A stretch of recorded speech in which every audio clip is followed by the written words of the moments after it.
Thank you, thank you. Buenas tardes, good evening. My name is Carla Salazar.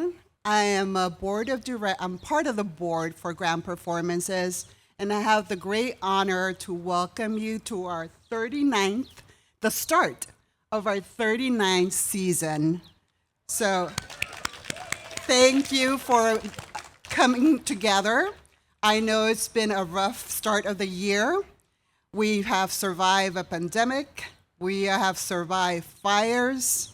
We have survived resistance, or we are continuing to be in resistance, and we still stand, and we still rise. Women who persist. I love that title because I know all of us know a little bit about persistence, and the theme goes very well with what needs to continue to happen to make a better world every day.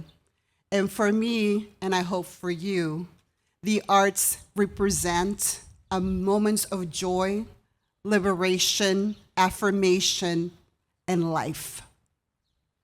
Very appropriate today, we start the celebration of summer solstice. And so thank you for being with us today in celebration, in grief, in pain, but we still rise.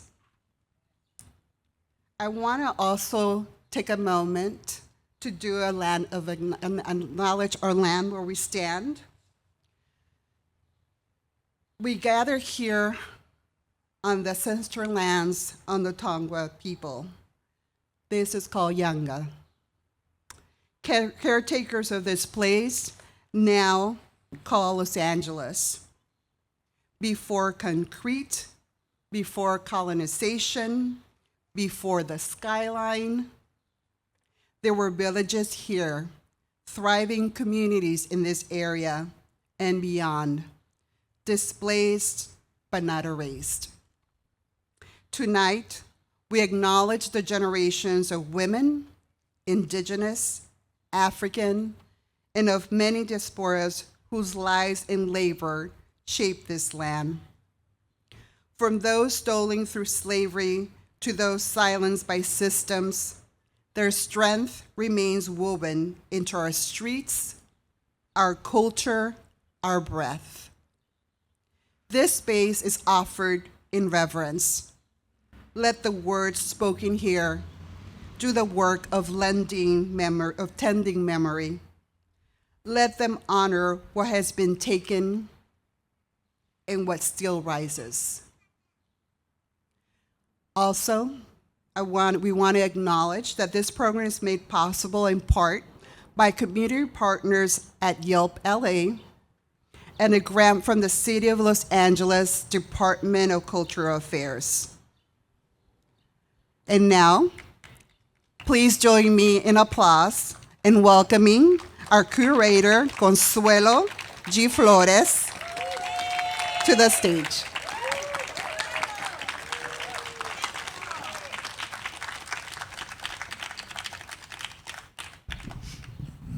Thank you, Carla.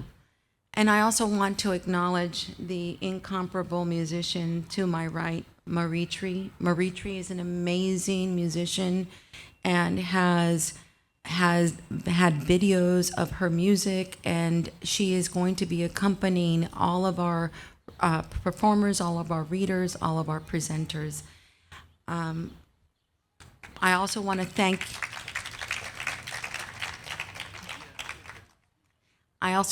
Rafael Gonzalez and Stuart Errol, who have been in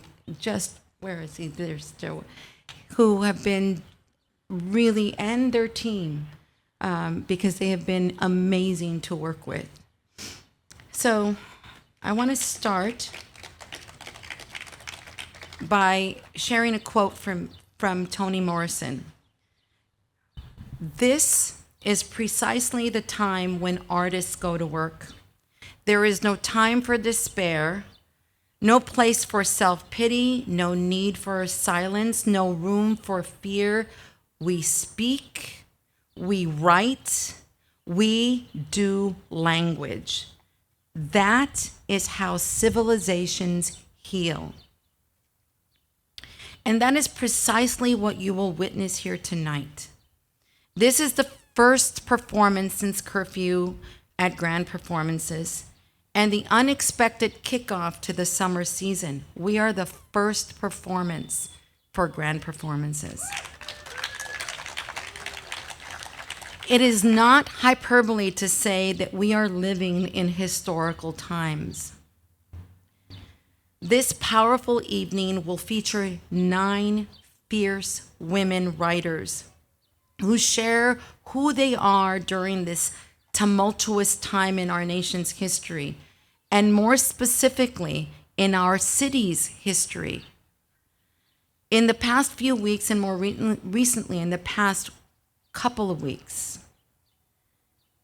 we have experienced a great deal of pain and a great deal of uncertainty, a great deal of hatred, and a great deal that has been lobbed against our communities. For me, without even knowing what the outcome was, the fact that we are opening Grand Performances Summer Series is extraordinarily important, and without planning it, very meaningful. We all need healing in this moment. We all need community. We all need each other. And my hope is that with this evening of spoken word and perspective and humanity, that we will come away not only getting to know each other a little bit more and other communities a little bit more, but also to offer each other grace, because we are all, for better or for worse, however we differ, we are all in this together. And we all need each other. Whether we want to admit it or not, we do need each other. I've known the women that you are going to hear in varying degrees of time, some for decades, some for literally months. And yet I can in all honesty say with all of my heart that I love each and every one of them. I love their voices. I love their power. I love who they are. I love what they represent. I love their musicianship. I love their literary work.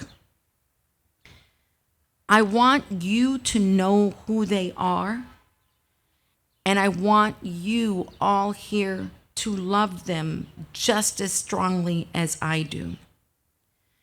And I want to introduce the first fierce woman of the evening.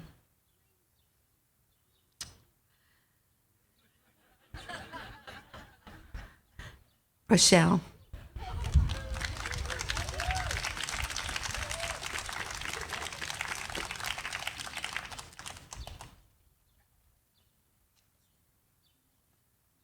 Ooh, okay, no pressure. Yes, I think that's good, right? Hi, I'm Rochelle Newman-Carrasco, and I'm honored to be here, and I'm going to start crying right off the bat. Okay, this piece, that's okay, I'm just going to read it. Tomorrow is my mother's birthday, and I know she's out there watching from above, from below, from the first row to the last. It's been almost 30 years since she passed. And I am now the age she was, 64. 65 she did not get to see. 94 is how old she would be. Mañana, my mama. But she still visits me, stops by to say hi from time to time, and I'd be lying if I said I see no rhyme or reason for her return. I have learned she always finds a door, a way to ensure there's a portal through which I can receive her. She doesn't want us mortals to grieve her. I believe her presence here, pre-birthday, makes today her self-worth day. The perfect event to reinvent the parts of her that got denied before she died. Starting with the poet she held inside, the bard she became before a diagnosis with the name ovarian cancer danced her away into spirit life. So tonight, she joins us. On summer solstice eve, weaving herself into my rhymes, the timing not coincidental, a gentle reminder she's beyond, but not gone. No coincidence. For on other instances, she has appeared to me, made clear to me she was always here for me, even when she struggled to show up for herself. One time, soon after death knocked, I found myself greeted in a gift shop.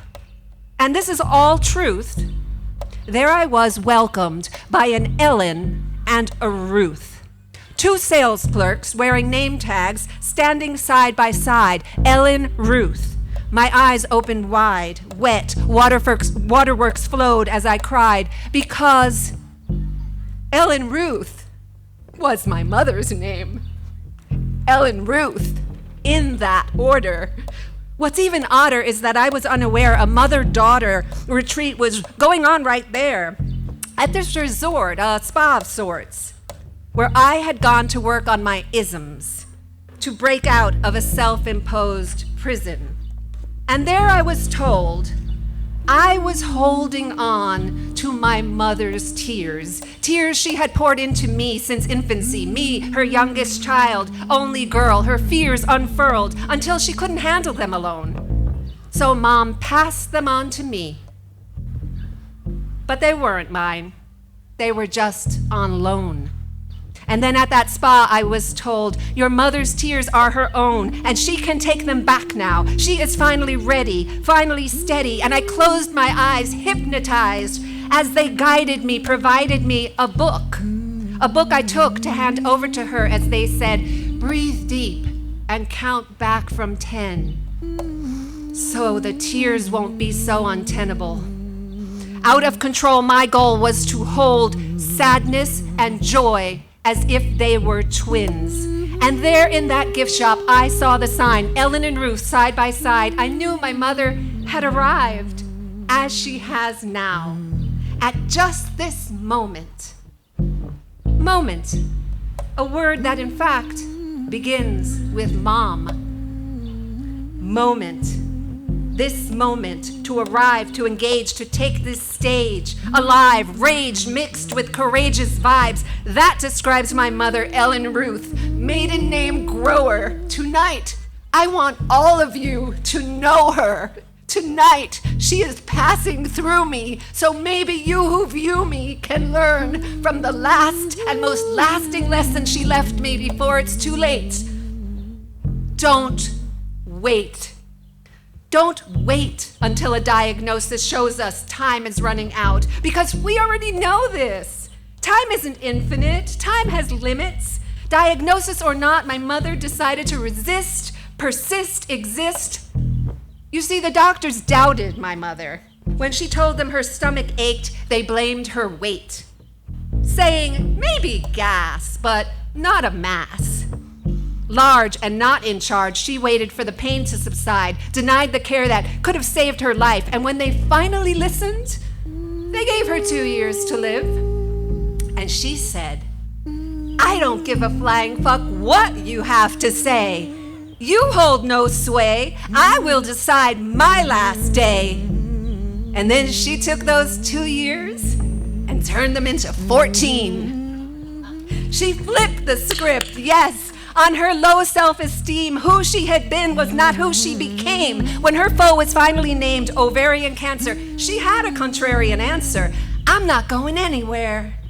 My brothers had daughters, my nieces, little girls who she loved to pieces, and she wrote pun-filled poetry. And it never ceases to amaze me how she seized her days in ways she had never done before, when all she saw was her birthmark, purple port wine parked on her face, streaked down her cheek, when she couldn't erase the more than skin-deep critiques from others, especially from her own mother. When she couldn't cope, lost hope, felt the mess, but not successful, never felt full until she fell ill. And then it all changed. And here's what I learned. A woman can rearrange more than the furniture or the flowers. She can supercharge her powers, shift into a new gear, steer in a new direction, where C-section slices may vanish a womb, but still manage repair on the scars from old wounds. She can be deceased and yet released, right here, in the presence of poetry, rhymes and inflections, connections that thread my mother to all of us here. So if you felt her near, if she touched you or moved through, there's just one thing I'd like us all to do. Wish a happy birthday to my mother, Ellen Ruth.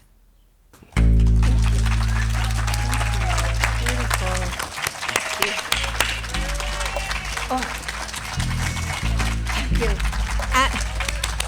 And my mother would have appreciated if I said, fuck you, J.D. Vance, and fuck you, Donald Trump. But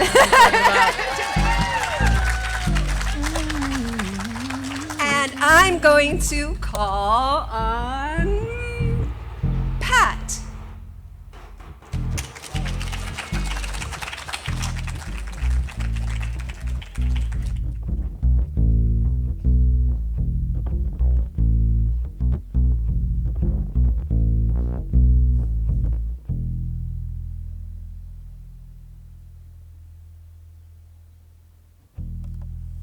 Yeah? Okay. Thank you, Rochelle. I'd like to first just give my gratitude to Grand Performances, especialmente Stuart, who has been so considerate and sensitive and just beautiful with all of us, along with everybody else. And most of all, Consuelo. Thank you. So there's two things you need to know. This is 1969, and the narrator is almost 14 years old. Come on, Pata, we're gonna miss the parade. Chata was getting mad. But I wanna finish watching The Mummy, I said. Chata snorted and sat back down, but I knew she loved the old spooky movies too. The mummy ate the tana leaves and started creeping forward, dragging its bad leg behind him. That's when the lady in the movie saw him, started screaming, and fell down right in front of the mummy. Pinchy girl, I yelled. Shit, the mummy can barely walk, and she falls down. Oh, Pata, Chata said, you know the girl always falls. I knew, but I didn't like it. Who the hell wanted to grow up to be like that? I knew I didn't. I turned off the TV, and we walked the short distance down our block to the parade on Brooklyn Avenue. There were lots of people crowding the sidewalk, mostly families. And even though there were lots of American flags waving along with the Mexican ones, the place smelled like tacos and churros. Balls of bicycle riders whizzed down Brooklyn Avenue, looking like colorful wasps. Chata stood next to me, brushing her hair. Why do they have bicycle riders for the 16th of September parade? I don't know, did they even have bikes back then? One of the cyclists said, psst, psst, and made a nasty face at me.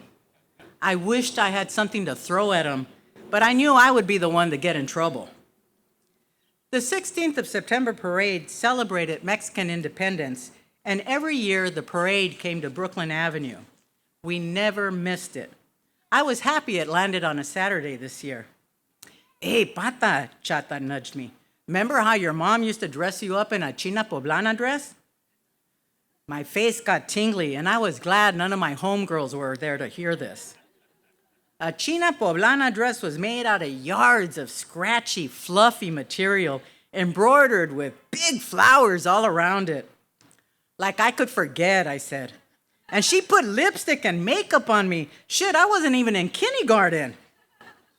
Chata laughed. Yeah, she'd still like to see you in a dress. I groaned. I hated dresses. You couldn't do anything fun in them, and if you did, everybody saw your chonis. Hey, look, Chata yelled. There comes Miss Junior East LA. A float covered with white butcher paper came jerking along, black smoke puffing out the back. Damn, eh? I said. With all the mechanics here, you'd think at least they'd be running all right. There were 5 princesses seated around the queen's feet. I recognized the queen from school. Her name was Liliana, but everyone called her Caveman. No way! A guy about 18 wearing a Huckleberry Hound t-shirt shouted. A chubby woman with sore-looking feet stuffed into cheap sandals said, Pues, you know Caveman's papa owns the printing shop that makes the posters for the parade. He does it for free. Caveman looked happy, but none of the princesses did. When they got closer, I saw one of them was Cha-Cha. Everybody knew who she was because her sister Rosie had died a few months ago. Rosie had got raped and ended up pregnant. Everybody blamed her, said she was looking for it. Anyway, word was Rosie tried to get an abortion in some garage and ended up dying. Rosie hadn't looked for it, but it had found her anyway. Pata, Chata nudged me. What are you thinking about, loca? Ain't you watching the parade? I looked up. Horsemen carrying the flags of the U.S. and Mexico came clomping up.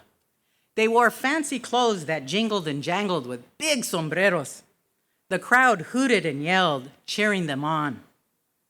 Art Snyder, the Gabacho councilman, came riding on the back of a white Cadillac. Lots of people booed, but he acted like he didn't care and just wanted to get home. Then the brown berets came marching up the street, carrying signs, and everyone paid attention to them. They wore brown berets, brown shirts, and pants, and some of them had those Pancho Villa belts hanging on their chests, but without the bullets. As they got closer, I saw there were women brown berets. I couldn't believe it. And they weren't like Barbie dolls. They were ready to kick ass. Their eyes shining with pride, they held themselves tall, marching like they meant it. They stomped their booted feet down hard, swinging an arm in the air. They made a fist and they yelled, Chicana power! For the first time in my life, I saw what I could be. I tossed my head back and threw a the yell of pride coming up from deep in my belly. These were the first women I ever saw that I aspired to be, that I had any chance of being like. They looked like Chicana versions of my idol and big crush, Mrs. Peel from The Avengers. The world suddenly looked much bigger to me. And all of a sudden, I wasn't mad that I was a girl anymore. I couldn't imagine the Chicana brown berets falling at the feet of the mummy. I couldn't imagine them not fighting whatever was trying to harm them. I only wished that I was a little older and could join them right there and then. Con zafos. Thank you.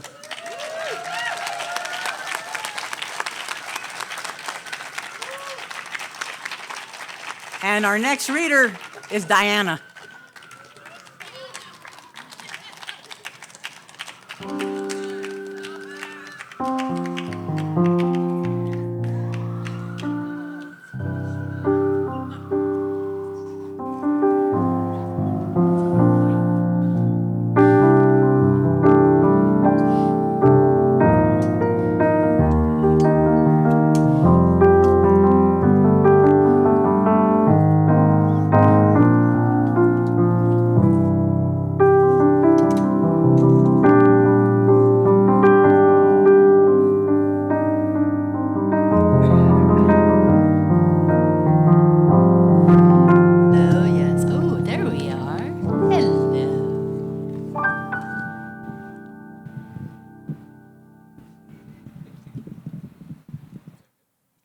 Perfect.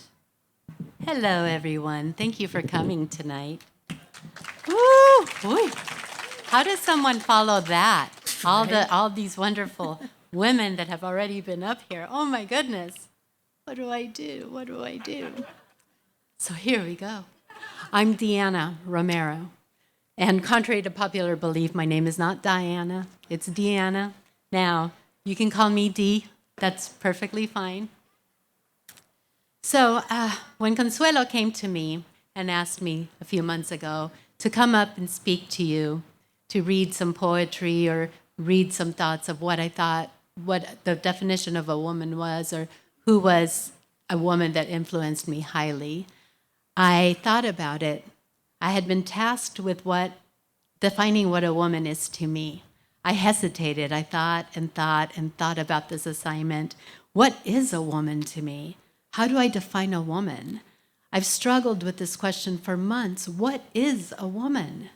I tried to write my thoughts. I wrote opening lines. I wrote descriptions, and I wrote ideas. I brainstormed. I Googled history facts, women's rights. I studied women's issues from around the world. And yet, with all that knowledge, I still couldn't come up with a definition. Who am I to define what a woman is? How do I figure out what a woman is? I called my mom. I asked friends. I searched my memory files for my own past experiences with women. Still, no matter how much I tried, I couldn't settle on anything. And then, just like that, it came to me. You see, I cannot tell you what a woman is. I cannot give you a definition of a woman. What I can talk about is who I am as a woman and my definition of the woman I am. You see, I'm not just one woman. I am my mother.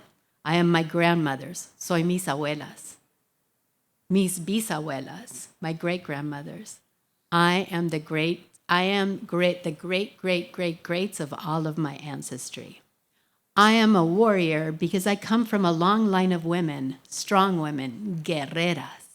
I come from a line of intelligent and beautiful women, women who persevered despite their own struggles and their plans and heartaches. But through this line of women, I also inherited my humor, goodwill, resilience, tenacity, and kindness. You see, all the women in my life have been all of that and more.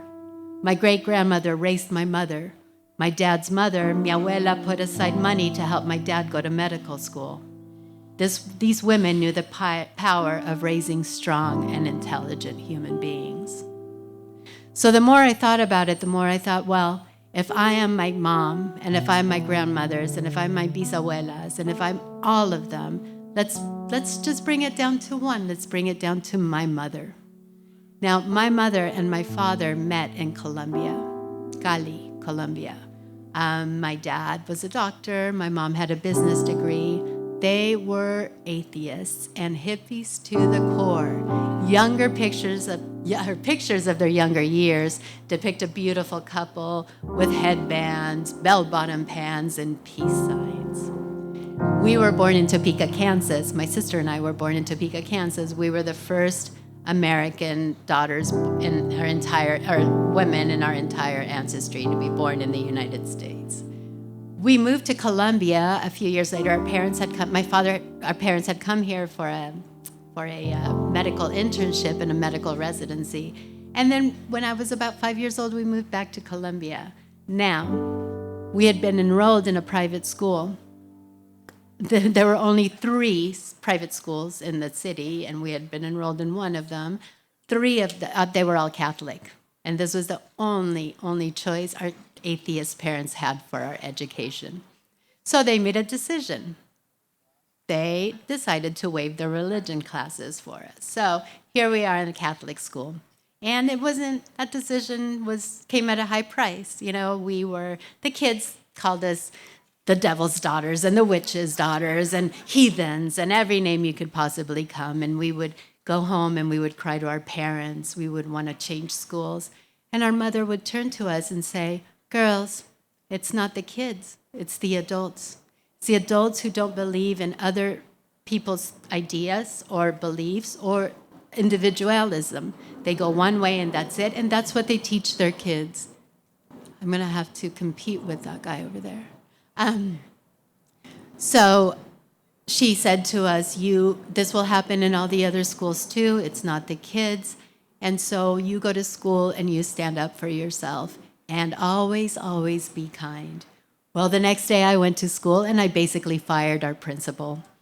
So that's where I learned how to be a warrior. Just fire the bad guys. Anyway, moving forward and moving on, I became disabled and I had to use a wheelchair. And my sweet mother was not going to put up with my crying and my why me's. I would come to her every day, but why me? Why me? Well, why not you? Why not you, Deanna? What makes you untouchable and makes everybody else touchable? Like, you're not shielded from anything in this world, Danny. You're not in an exclusive club. This is a club everyone can get into, and this is your time, so do your best. I would say, yeah, but Mom, I'll never be able to go surfing. Ay, Diana, when did you ever want to go surfing? Okay. Then I would say, but Mom, I won't ever be able to go hiking. Diana, when did you ever like hiking? Okay. But Mom, what if a man comes chasing after me and I can't get away? Ay, Diana, when have you ever run away from a man? So this is how it worked in my home, right? It wasn't the why me's, it was be warrior, be the guerreras, be the woman that we have always been, be that line of every grandmother, great-grandmothers, every woman that we've ever had. And so with that, I end my little story by saying that my mother and my father, but also my mother, both of them raised by very strong women who were also raised by strong women who were raised by other strong women before that. And that, to me, is what a woman is.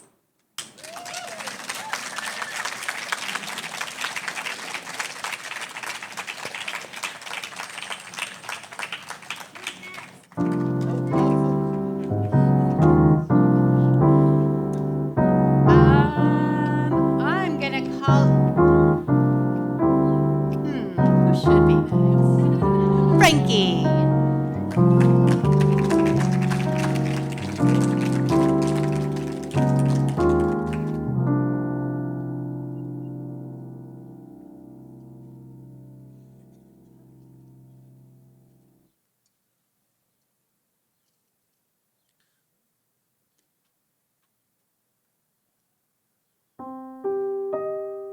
Can you hear me? Okay. Apparently, there's a place where we could stand, and it's like the amphitheater that microphones, but anyway, I'm going to use this one. I'm Frankie Hernandez. Thank you so much for coming out. I want to thank Consuelo, my dear friend, for inviting all of us and to be in such great company tonight. I want to thank Stuart, who's just quoting Shakespeare and just like the best, person to help us coordinate this. And I want to thank my friend Rafael. Like, I knew you when. Like, he was like, didn't we party here before in the 90s? I said, yes, we did. Look at you now. This is, there's two stories. And the title is From Bruja to Buddha. You were in my body while you were in your mama's body, in my body, for 9 months. You grew inside of her when the world shut down. We listened to the waves in front of my home, played loteria, where I got accused of cheating, so I arm wrestled your auntie for the win. We colored poster-sized books I got at the 99-cent store.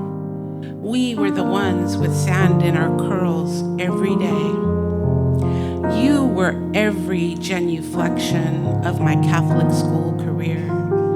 The ripe apricots we devoured each summer from the tree on Percy Street. Wishes of every eyelash fallen and blown away. The pink of my dad's tea roses. Your baby shower was Dodger theme. White jerseys and blue everything. I wore a dress and heels. Your mama didn't like that. Your auntie made a delicious cake of a vagina with a baby doll head coming out of it.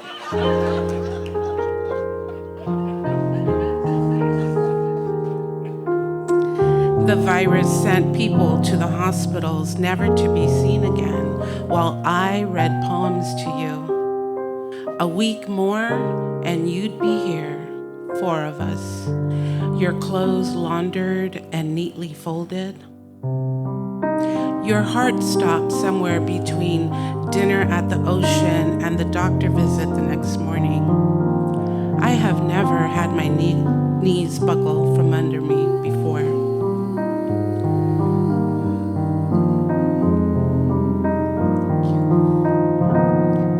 You scared me. A reminder of when I got jumped at a concert with my 5th grade teacher and her boyfriend. Janet Jackson was a tween singing for her Jackson dad's supper. The LA Forum seats were scarce. A group of black teens marched, shouting, "West Side Brothers, West Side Brothers, fists in the air."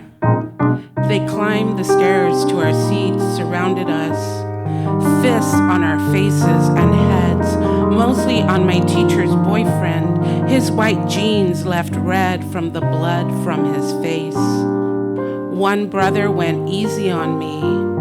I must have looked like the schoolgirl that I was, my shame, guilt, and virginity, still hopeful from prayer.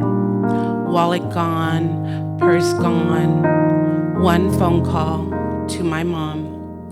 No police to call, no suspects to catch. You scared me on several recent Wednesdays, 3 a.m. on a Sunday, the rage spewing from your pale skin, coming for us like the West Side Brothers. Zip ties. Thank you.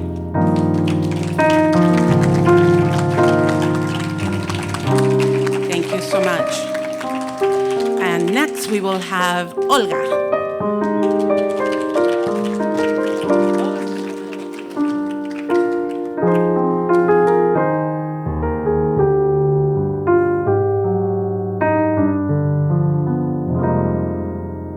Buenas tardes, everyone.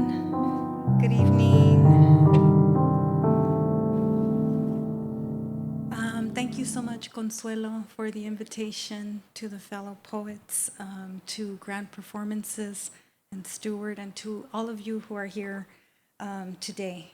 I like being here. I feel it's a part of taking back our city and the arts. The arts are so important and part of every single movement.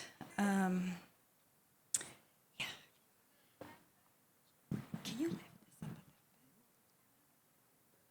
Thank you. I'm going to start off with a quote from Tatiana de la Tierra, who was one of my best friends and also an amazing writer. El pecado original es haber olvidado que somos diosas. The original sin is having forgotten that we are goddesses.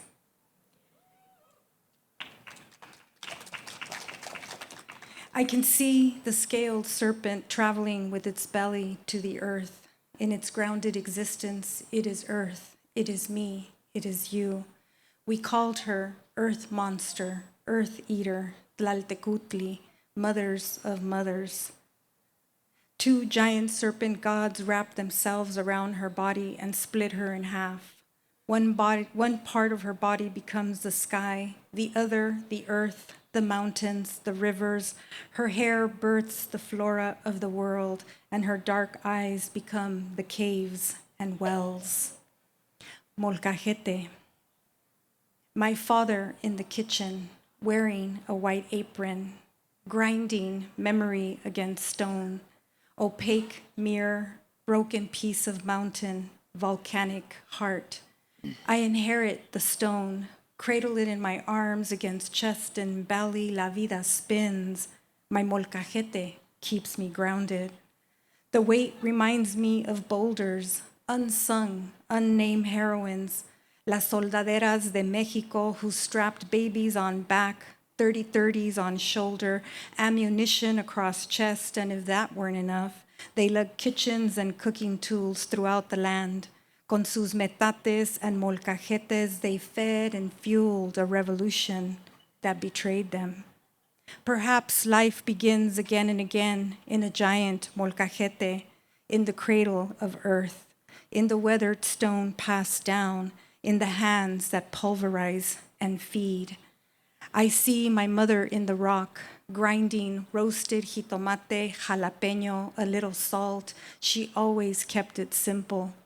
I feel the remnants of her mother, my abuela, in the black stone too, the woman who stitched patterns in the sky and drummed an invisible guitar, the one who lost all her anchors and flew, unhinged, weightless in the wind. Cihuacuatl at the crossroads. Cihuacuatl, dressed in white, is zigzagging across the continent with a cradle on her back. Have you seen her? She is the earth goddess, scaled-skinned ghost woman who lost her child at a crossroads. Call it a river, call it a border, call it a courthouse. She's gone back to look for her child. She always goes back to look for her child, but in place of her baby, she finds sharp daggers. Cihuacuatl, part woman, part serpent, takes the daggers. She has always taken the daggers. She has carefully tucked them into the folds of her skirt, underneath her wing sleeve, behind her ears, beneath her foretongue. She carries a dagger. Cihuacuatl, she once wept so much her tears filled up an entire lake. Now she is deep water, obsidian-clawed woman, waiting for me, for you, for us to cross her. Encarnación. I saw her tears flood a Missouri courthouse, La Llorona, encarnada, corralled, detained, imprisoned, deported without her baby. They said it was her fault for working with the false Social Security at a chicken plant that got raided by ICE. They said it was her own fault for migrating.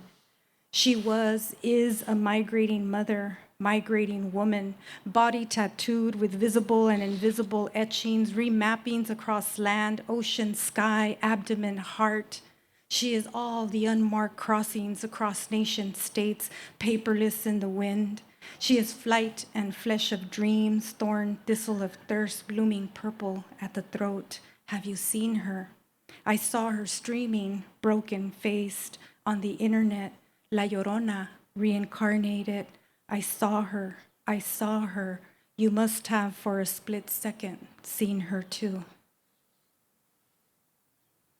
The moon, dismembered goddess of the night, makes of her own brokenness a song of rattle, a cosmic dance. Can a poem hold her? Can a poem hold us? When I need it most, I can hear poetry drumming its beak into the woods of a tall tree insistently. There are bees everywhere. There are flowers everywhere. Did you know the ancestors of butterflies moved away from nocturnal battles towards sunlight because they hungered for sweetness over war? Poetry is my ladder to the sky and the net that catches me as I tumble from the stars. The poem I am willing into existence is a vision prayer. Look at all the luminous bodies of disappeared women returning to us. Look how we rise from the belly of the earth, whole and protected. Look how we grow translucent wings as the sunlight dances around us.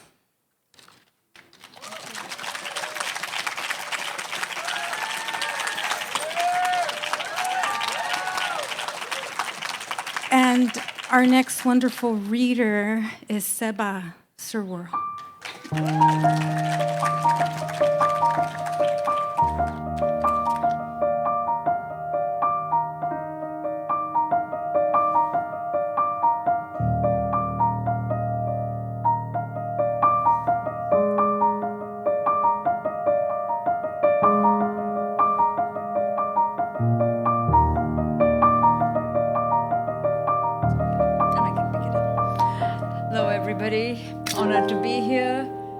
Many, many thanks to Consuelo. Thank you so much for the invitation, to Stuart for everything you do, grand performances, and all you amazing people for being here, right here in downtown LA, where, yes, we are reclaiming the city, we are reclaiming the state, we are saying fuck you to all those assholes out there. I'm happy to be here. I was here 1 year ago, and really, I launched some poetry from my book, upcoming, called Imagine a Map with No Borders. And this first poem is dedicated to my grandmother, Dadi Amma. Tea time with Dadi Amma. Your eyes, warm like the afternoon sun, float behind the gold rim of your magnified eyeglasses. Your laugh, wavy like your hair, tinkles around the room, bounces against white walls. Your kitchen, a polished rock, blue like the night sky. No cabinets or closed doors, just open shelves, lined with newspaper, never ragged at the edges.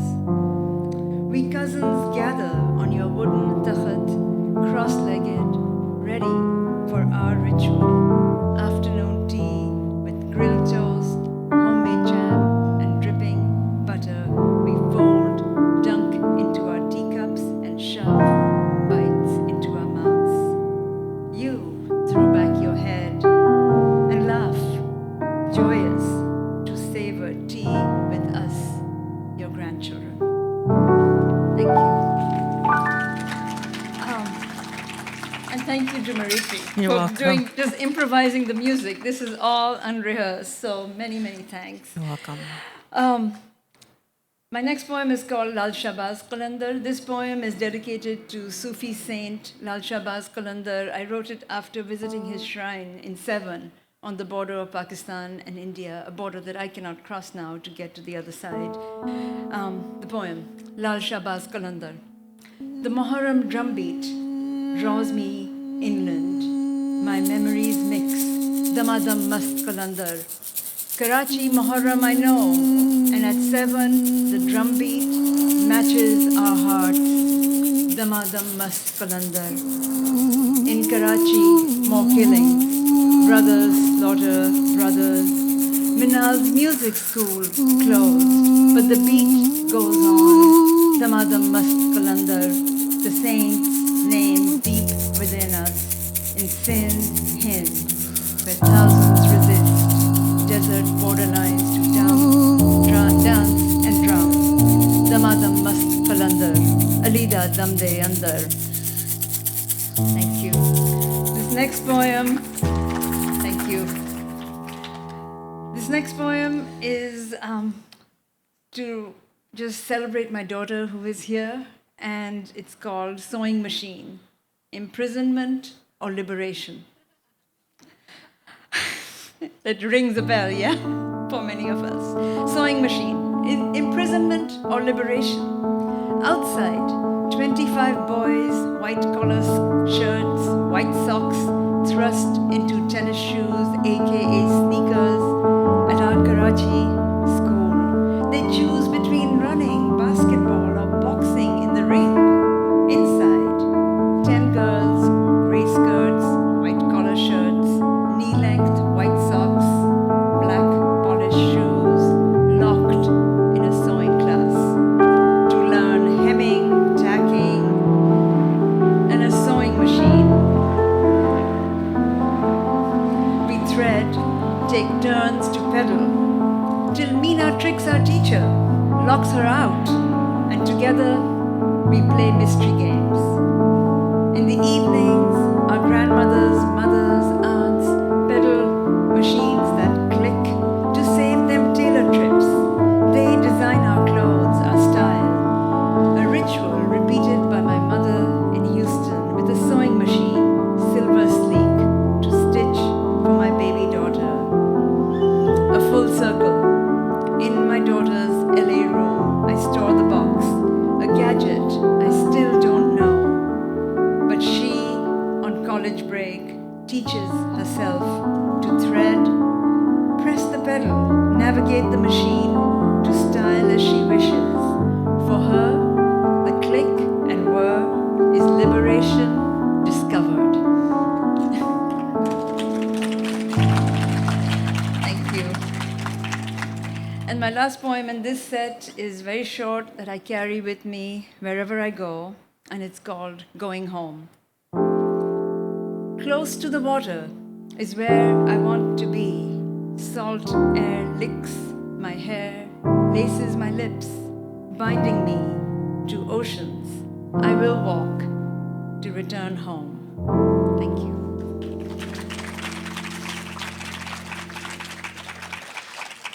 Thank you.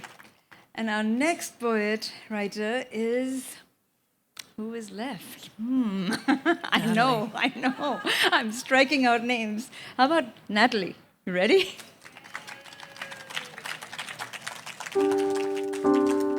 Hi. Okay. Oh, thanks. Join Maritri up here on the outdoor carpet.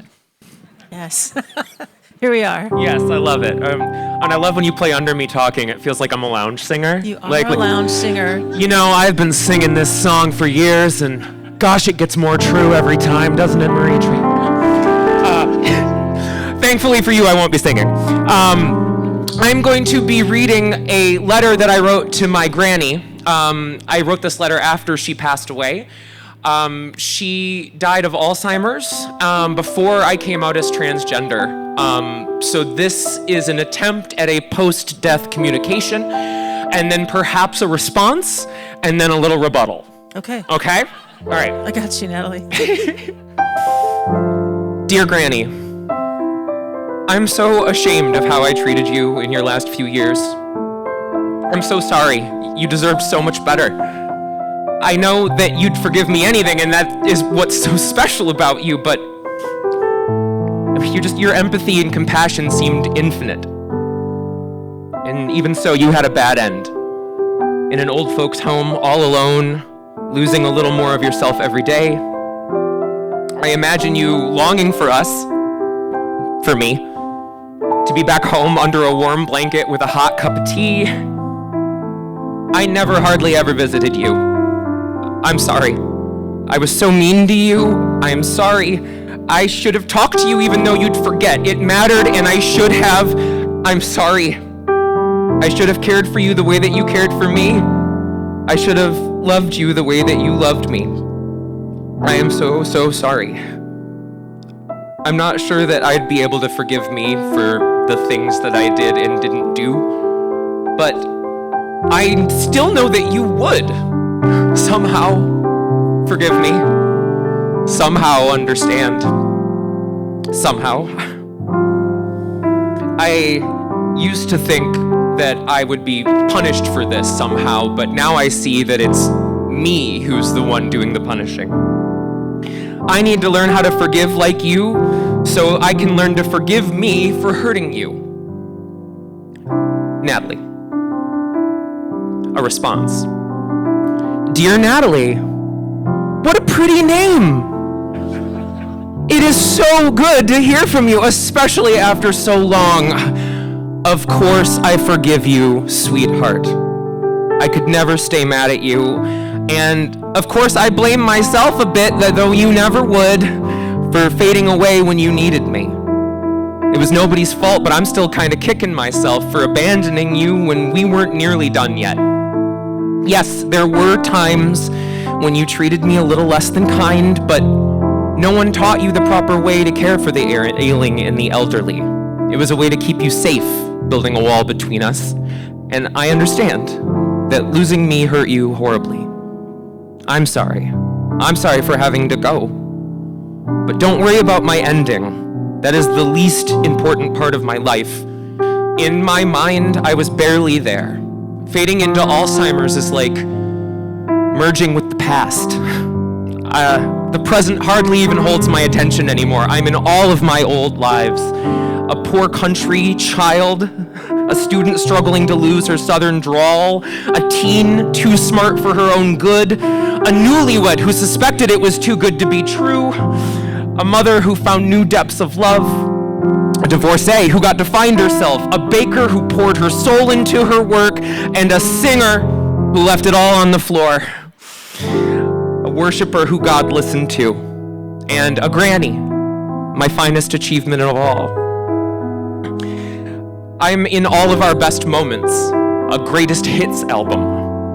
The new bad stuff doesn't even stick, so don't worry and get about the business of forgiving yourself, because if shame is all that I left you with, then you weren't paying attention to how every moment we were together filled me with such joy, such laughter and light. You make my heart runneth over, my sweet granddaughter. I will always love you, Tweety Bird. Granny. A rebuttal. Oh, well, thank you. Imagining any kind of future. When I used to try to imagine what it would be like to be an old man, I would come up blank. I mean, there were like several scenarios, but I had trouble placing myself in them. Old men, I mean, at least the ones that were around me, they were unapproachable, not to be contradicted, rough to the touch. You couldn't get close. There was no scenario where I could picture me old and happy. But then when I discovered all of the Natalie in me, suddenly I saw a future that made sense.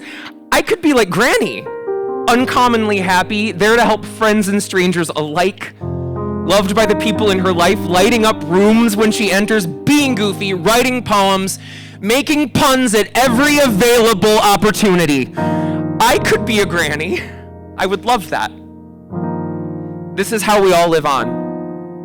Granny lives on in me. I carry her forward and shout to the world that I know who I am now. I am caring, I am loving, I am empathetic, and I feel like everyone deserves forgiveness, even me. Natalie, I forgive you, not only because she would want me to, but because I love you and you deserve my forgiveness. I'm sorry that I took so long. My bad. Now go rest, girl. Lay down and shut your eyes. Tomorrow, I think, is gonna look a whole lot different. Thank you.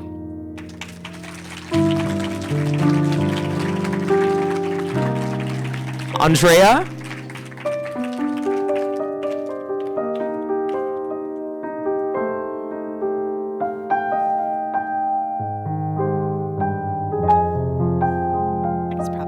Can you guys hear me? Yeah. Okay. Hi. Thank you for coming out. It's gonna fix it. Natalie and I arranged to call each other up because she's new to me and I had to remember everybody's names. But anyway, it worked out, even though we didn't plan it really.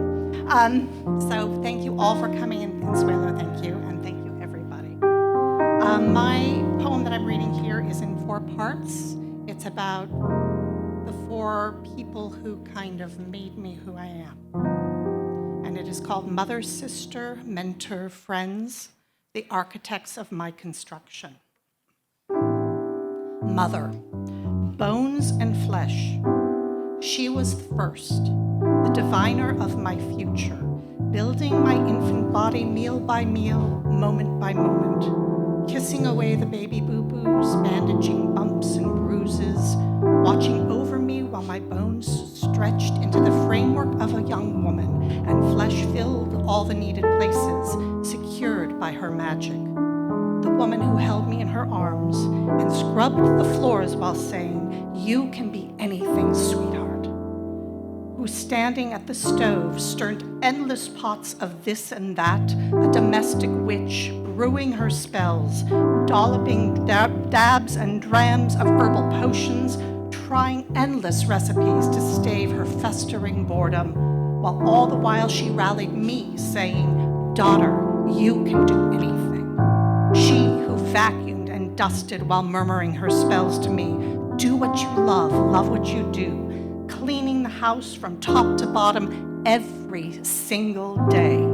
Do what you love what you do, you can be anything. The irony lost on me until I understood her own dreams had been whelmed by the must-dos of her time. The norms cemented her life as surely as she breathed. Marriage was what women did. Children were what came next. Life followed that prescription, locking the maelstrom of churning what-ifs forever inside. And so, her wishes became about mine, and her mantra is my heartbeat. Do what you love what you do. Sister, muscles and ligaments. She ripped through puberty's undergrowth, wailing and brandishing a machete like a 100-pound banshee. And I wanted to be just like her. She hacked her way through the day's norms, excoriating rigid beliefs, burning bras and grass, hand-painting picket signs, teaching us littler kids to flash peace fingers through our Mercury Monterey's rear window at vehicles plastered with America, love it or leave it bumper stickers. My big sister fought against the old must-dos of our mother's world, unshielding retractable claws 1 minute, painting peace signs on the hills near the Golden Gate Bridge the next. And I wanted to climb inside her chrysalis and join her crusading metamorphosis, swap out my child body and hasten its transmogrification. I wanted her furious, ferocious voice and women's breasts. I wanted to sing for causes beyond my Barbies and plastic horses, and damn it, I wanted a bird's wings and tiger's claws too. And most of all, I wanted her respect. But I was just a little sister, a pupa, who hung in the periphery of her orbit, a moon barely holding on to her blazing teens, catching embers in her wake, heavenly big sister Mana. I had to bide my time before I stretched my legs and ran not alongside her, but down the newly trodden path she'd cleared for me. Mentor, heart and soul. She became my teacher and guiding light before I knew I needed one. She believes in me as I am, flawed and whole, believes in everyone, which is her superpower. She swims effortlessly in any water, belonging everywhere, and gathers people like errant drops of mercury into single pools of glistening silver. Transforms our toxicity into creativity, creativity into acceptance, acceptance into love, and we are all happier for our amalgamation. Days when the world crosses me, I think, how would she handle this moment, these people? And I slip into her skin, a shapeshifter whose acceptance and love gathers the ones around me in the reflection of her light shimmering on the silvery pool of her beautiful soul. Friends, laughter and tears. Friends roll in like ocean waves and plop upon my life's wild, rocky beach. Tumbling around like sea otters, we gather the earth's treasures, delighted by seashells, crabs, kelp, starfish, tumbled glass, and the simple pleasure of holding one another's warm, briny hands in the frigid surf, learning we are not alone. This friend and the next, and so on, each in a crooked, perfect line stretching from there to here, dancing through the years. Some friends cavort through my childhood, playing with finger puppets, imagining our futures. Some corral the wild horses of adolescence and ride with me into adulthood. Some wave as they pass by in a tornado's whirlwind, saying hello and goodbye in the same breath. Some return from the past, rekindling old friendships like no time has passed, but it has.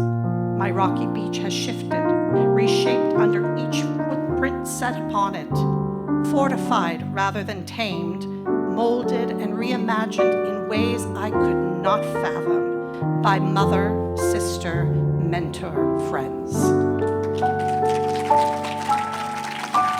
Thank you. And now I am calling my friend Elizabeth up to the microphone.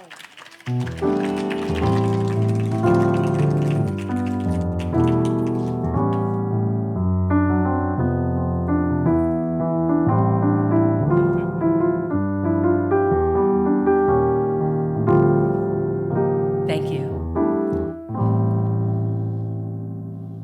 The Fever Dream of an Immigrant's Daughter by Elizabeth Wong.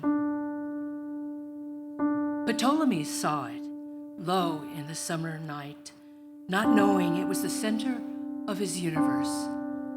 and a black hole lived there in Sagittarius, now photographed and cataloged, a solstice touchstone rising high in the night sky.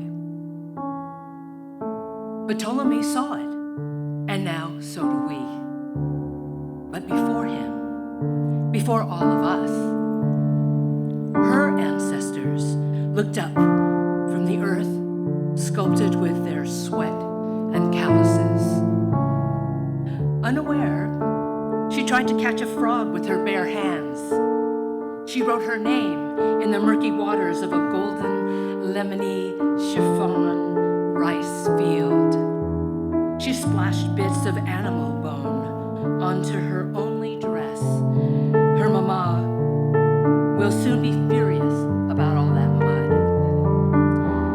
Unaware, the swaying wind, faint and imperceptible, spoke directly to her of her future in a place called America, speaking weird, unintelligible, dangerous destiny. Unaware, she would survive war, starvation, a long escape to Shanghai. Unaware, she would eat worms because there was nothing else. Unaware, she would later say a tearful teenager's goodbye under a Hong Kong lamppost to the love of her life, only to marry a stranger from America. She plucked leeches from her impossibly skinny legs, unaware she was looking into the deep center of her future, where there would be banquet TV dinners and a turquoise station wagon and a baby daughter in a pink taffeta dress made with leftovers. And night school, English classes, and sewing at the factory for a measly 3 cents per piece, presided over by a lecherous old Chinese man. Unaware, she'd be speaking a strange new language, people laughing at her accent, telling her she's as dumb as a horse. And yet, she owns her own house, paid off the loan by herself, and early. She'd make an ordinary, uneventful, solid life. Become a widow with 2 impossible rugrats at the tender age of 23. Unaware, she would never marry again for the kind of man who loves a pretty woman, doesn't want another man's children. Unaware, she'd lose a loving son who would die too soon for sorrow. Instead, blissfully unaware, she thought of cute boys, fragrant oranges. She listened to cicadas. She dreamt of weightless travel, interdimensional, a legacy of DNA there in the stars. She followed the vibrating strings of her imagination to watch her mother's mother and her mother's mother dance in the nebula of forever, whispering a gentle command. Be someone wonderful. Her name is now my password. Thank you.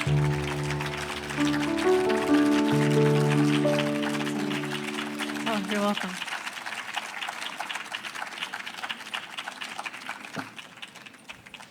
Amazing, right?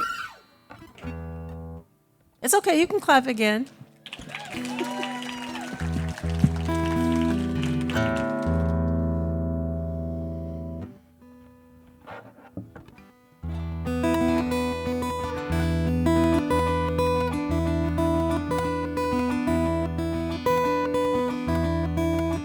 Since we're on the theme of mothers, I actually wrote this for a friend of mine who passed away. And then when my mother passed on, I realized that it was about her too.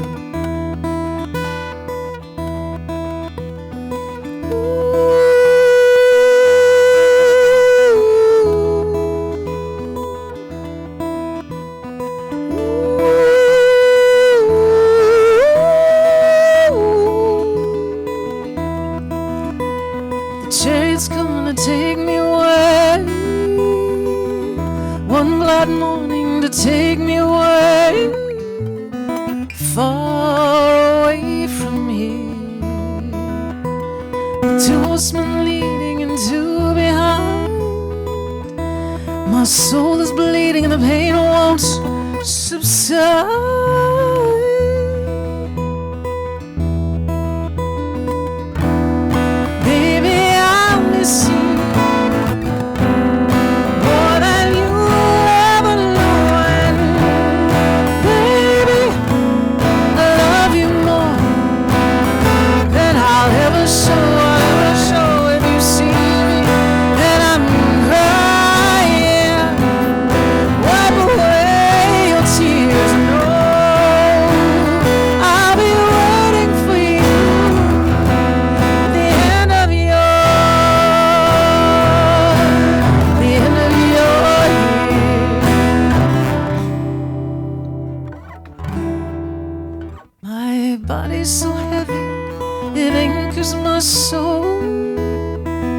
Betrays me, I'm losing control, I'm losing, but far away. The sun's always shining and the moon's full low. Your father is calling and I'm ready to go, I'm ready to go away. Far away.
My spirit is floating over the bed.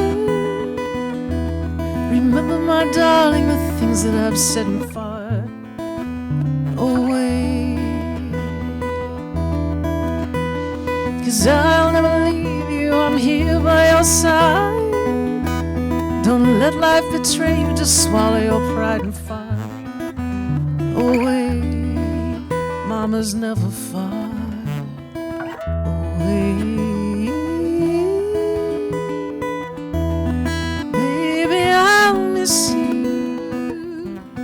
More than you'll ever know, and baby, I love you more than I'll ever show. If you see me and I'm crying, I don't wipe away your tears. I know I'll be waiting for you at the end of your.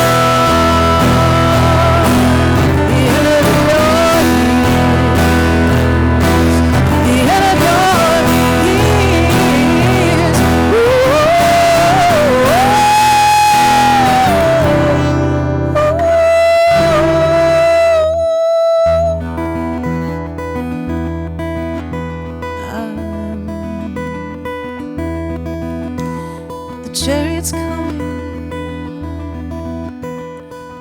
chariot's coming, chariot's coming.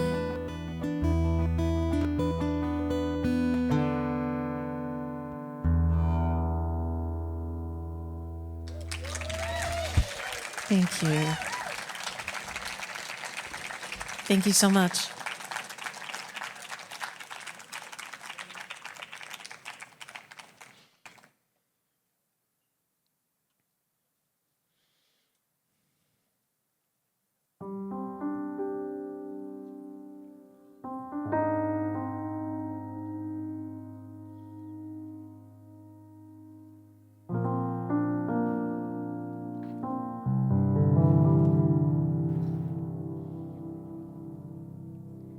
We thought we were American.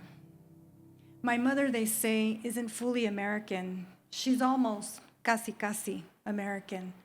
For decades, she was sin papeles, ilegal. Now she's resident, alien. How much does it take to become a citizen of the United States of America? How much does it cost? What must you give up to become a citizen of the United States of America? Show me your papers, show me your scars.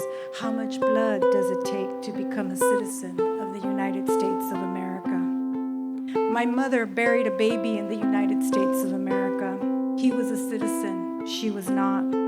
Give me your soil, give me your labor, give me your blood, give me your babies, but still not quite good enough to be a full citizen of the United States of America. My mama had 6 babies, 3 in the United States of Mexico, 3 in the United States of America, 3 babies allá, 3 babies acá. Los de allá got stamped illegal aliens. Los de acá got stamped American citizens. My siblings and I would stare at one another, bewildered. Citizen or alien? We're all the same blood, we'd say. We're all speaking the same languages, living in the same apartment, going to the same schools, eating the same food, watching the same TV. So what's the difference? The birth soil, they said. The birth certificate. The law. The line. That line. Always the line. Although the lines and laws around citizenship are always changing. I mean, citizenship started off as an exclusive club for white foreign settlers. Citizenship. You couldn't be Indian, couldn't be black. Depending on your color, you couldn't be female. You couldn't be even white, poor, and too political. No radical Irish allowed. You couldn't be Chinese. You couldn't be Mexican, even if you were sanitized with DDT. You couldn't be communist, still can't. You couldn't even have a fucking hernia, even if you got that hernia carrying heavy loads for a warehouse in the United States of America. My father, citizenship denied. Growing up, you thought you were American, but then you got put into a special classroom for kids who didn't speak English. Only you did speak English, just not American enough English.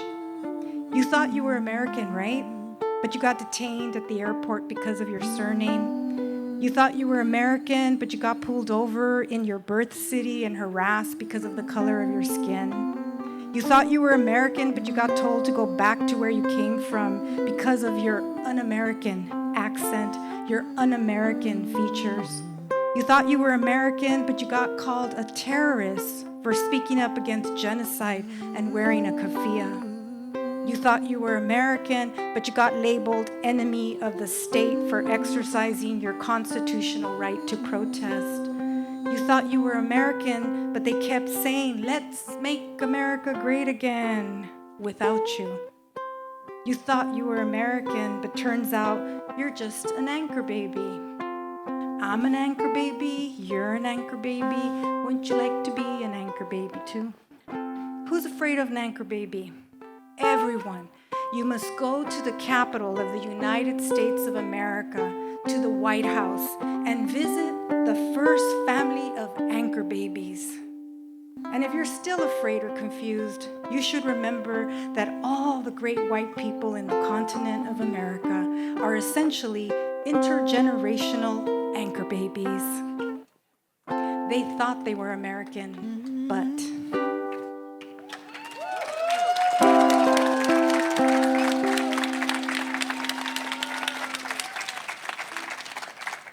and I'm going to end with this poem to Los Angeles. I wrote it like 10 years ago. It's entitled My City, My Soul, and it's dedicated to a wonderful local poet, Dorothy Randall Gray, the notorious DRG, who gave me the line as a prompt for writing this poem, My City is a Soul. So for Dorothy, my city, my soul, My soul is a city rooted in Tongva soil, Chumash seed. Afro-Mexicans migrating north, my soul is a city of freeways, hardened arteries and veins, giant hormiga trails. My soul is a city of cemeteries echoing immigrant, this city with an immigrant soul. My soul is a city of crowing roosters, soulful street vendors offering steaming elotes and year-round tamales, the masa of the working masses.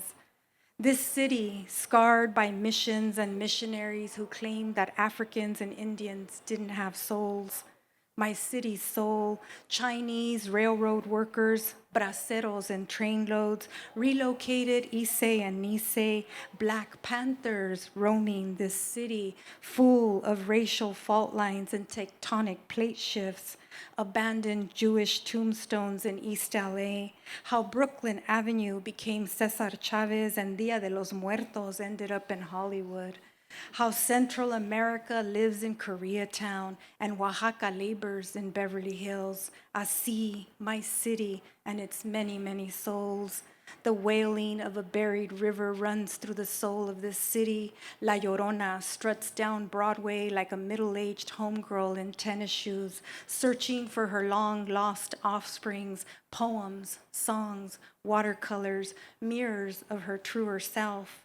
My soul is a city of migrating green parrots, pigeons, and telephone wires, hawks swirling in the Lincoln Heights hills, warm panaderias, Vietnamese vegetable gardens, bright Buddhist temples, evangelists on street corners, fiery chili pods sprouting in rusted coffee cans, helicopters patrolling this soul, this city of smog and fire and ash, of tangerine sunsets, taco trucks, and tattoos.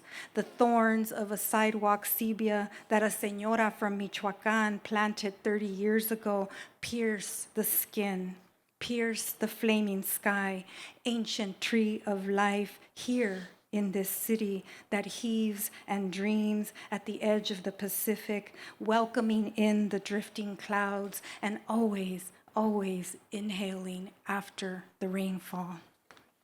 Nice. Thank you so much.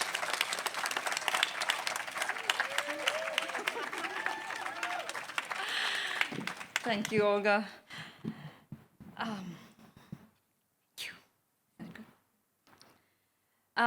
This first poem in this set is dedicated to my mother, García Sarwar. She was sitting right there last year, June 21st. It's called Rotation, and she is now in Karachi, waiting for me to get there next month. Rotation.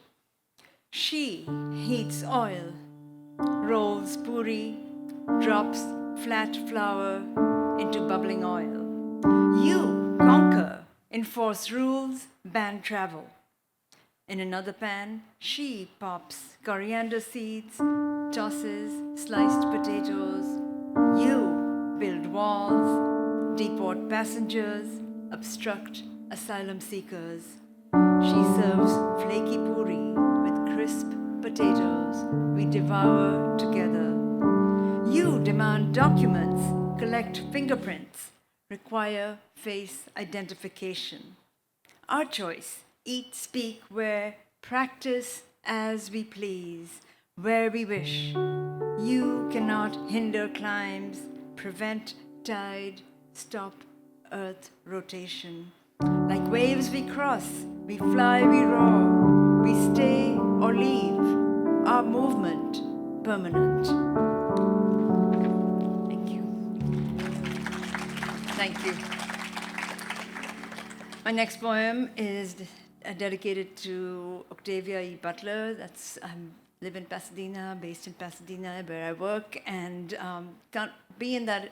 And I moved through the high school that she attended. So, this is Octavia E. Butler, Electric Energy, Crossing Time. In science class, she gazes out the window onto Lincoln Street, where she steps off a bus each morning, navigating the labyrinth of past, present, future. She tells us, ceasefire violation by ceasefire violation, most of the peace talks broke down. It is easier to make war than peace. Octavia E. Butler, a kindred spirit, soars like a black electric pole, one head above giggly high school girls along Muir High School stone staircase.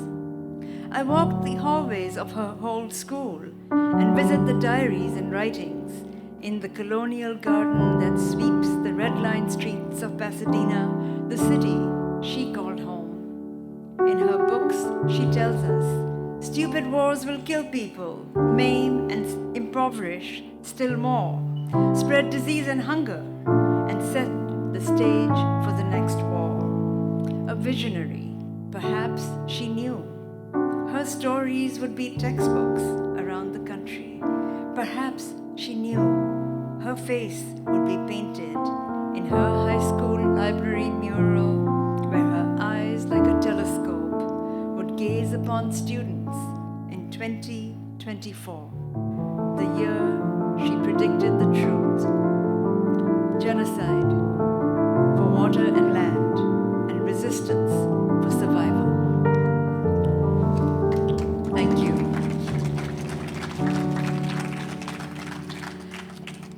On the front line.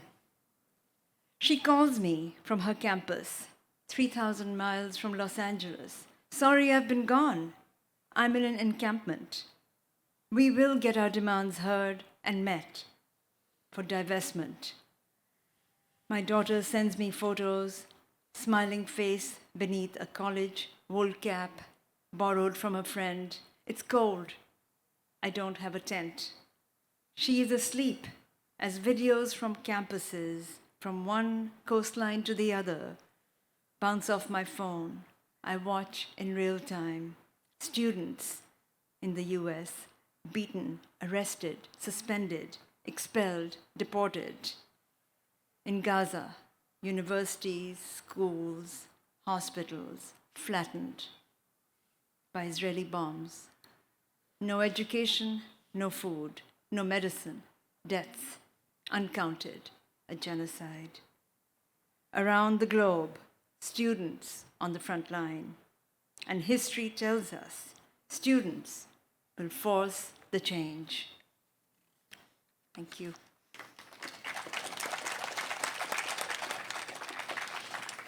And this short poem is inspired by a student that I work with. This is right after the Eaton fire. It's called Human Connection. In the talk she delivers before 2,000 teachers and staff, Pasadena High School senior, she returned to her home to witness ashes and rubble, tells us human connection will show a path forward. This I want to believe. Thank you. And my last poem is called Tearing Wires, Building Bridges. Interstate 10, a ribbon stringing across the southern borders of the USA, Los Estados Unidos de America, a freeway racing parallel to barbed wires and military lights, across which our homes, much like the ones on this side, but maybe, just maybe, more in touch with the sand, the earth, the cacti, and the lives lost.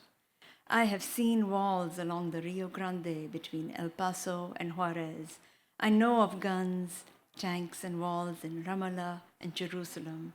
And I have witnessed AK-47s, Kalashnikovs, and military checkpoints along Kashmir, Balochistan, and Sindh, borders where sisters wait hours to see their sisters, but then are turned away.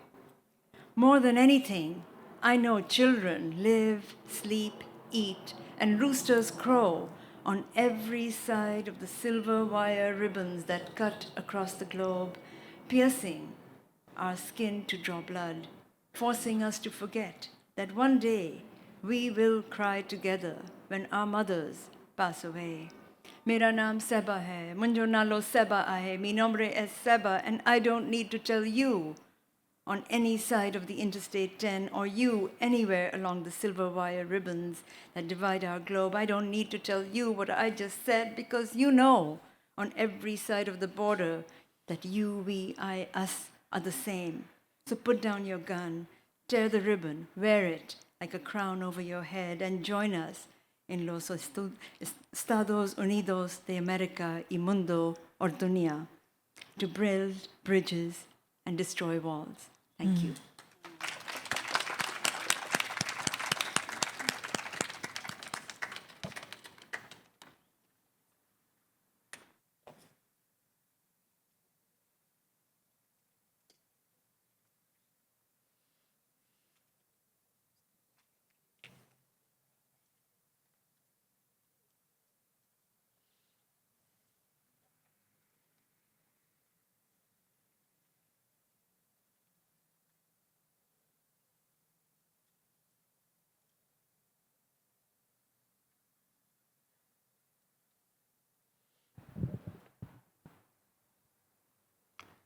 San Francisco, 1867, the ugly law. Any person who is deceased, maimed, mutilated, or in any other way deformed, so as to be an unsightly and disgusting object, is hereby prohibited from exposing themselves to public view. This country faced 107 years of ugly laws. We don't learn about that. The other day, I fell in love with a girl. They say love happens in the most random ways, and this couldn't have been any more random. I woke up, and one day there she was, this incredibly beautiful girl that smiled at me and made my heart skip a beat or two.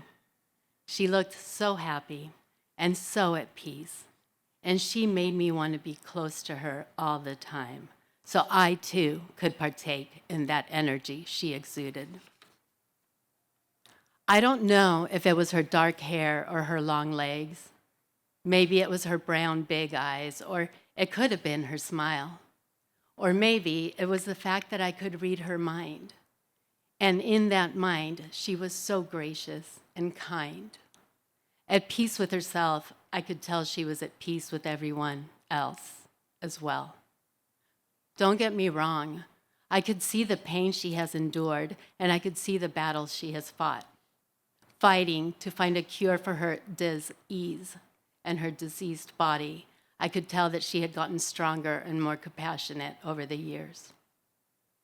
I could also see inside her heart, and no matter how damaged her heart had been in the past, that made her love even more. Her heart, in a desperate move to recreate itself and heal, had found a way to see all the beauty in the world. Her legs, in an attempt to heat their damaged nerves, struggled in yoga poses done easily by others without her condition. But this girl, she fought. She fought hard to not let this or anything else stop her. Her heart longed to find that other heart equivalent to hers, and I knew that mine was the one. I just wanted to cradle her in my arms and tell her everything is going to be okay, that as long as she looked in my eyes, her life would be full of love and happiness. I knew this from the bottom of my heart, and I wanted her to know this. Somehow, she looked back at me, and I could tell she got it. She was, of course, hesitant. After years and years of looking at others, was it time for someone to look after her? Her big, dark, beautiful eyes stared at me and questioned whether they were, in fact, seeing what they saw. I could tell that she needed me, and I her. From that moment on, I knew I would be with her for the rest of my life, and I would take care of her and love her like no one else will ever be able to do. From that moment on, I realized that we were stuck together forever, and the only thing we could do was be kind to each other, treat each other with respect, and that together we would never be lonely. Together we would conquer the world, and together we would laugh all the way to that magical time when one chapter ends and another begins. The only way for us to survive is to treat each other kindly, to find the humor in the oddest things, and to cry as much as we want over anything we want, as well as scream, yell, laugh for whatever reason. But we have to do this together. The other day, I fell in love with this strong, beautiful, and amazing woman, and I realized that she is who she is because of all the happiness, pain, illness, loss, accomplishment, and hurdles she has gone through. The other day, I fell in love with me.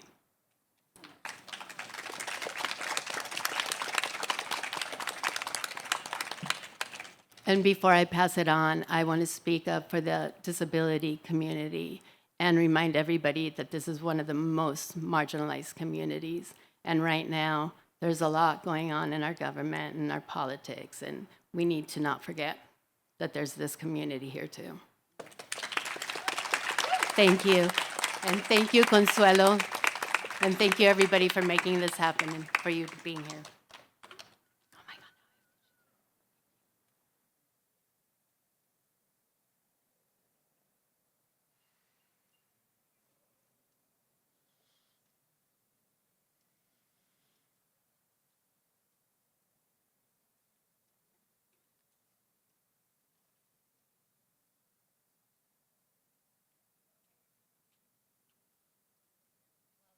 While we're doing this, I just want to give a shout out to Consuelo's husband, Stephen, because those altars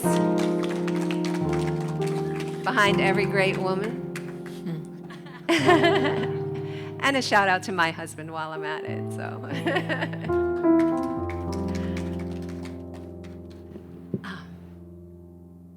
I asked my stepdaughter, Bianca, who I love like she's mine, for one word to define woman. She said, divine. It's a word that shimmers. It's a word that shines.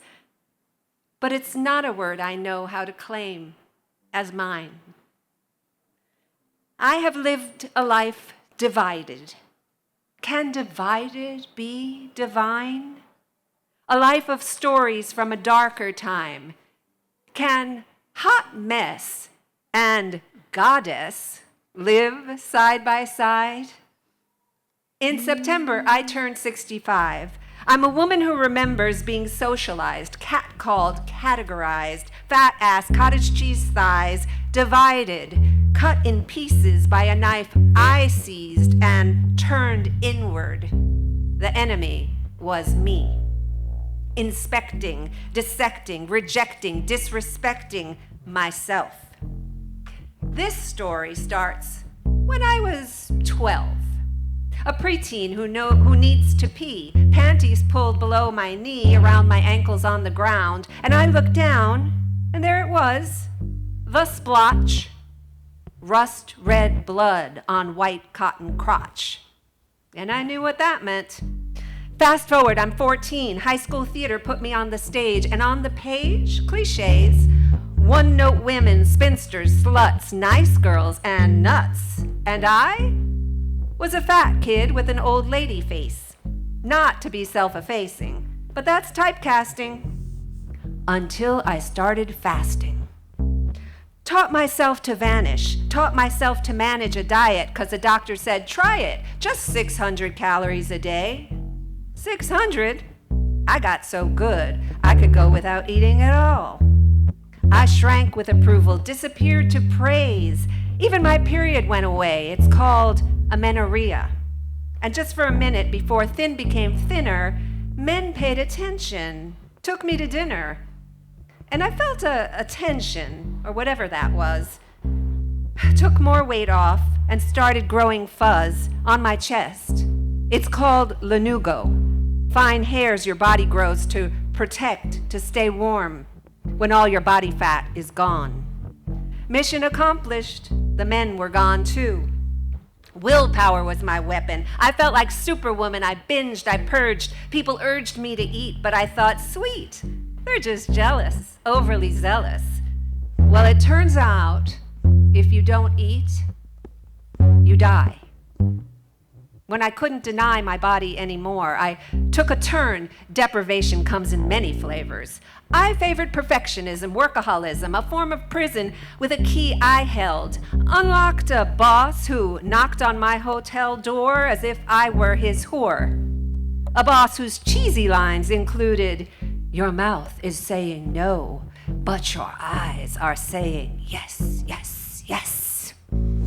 And I must confess, I was confused.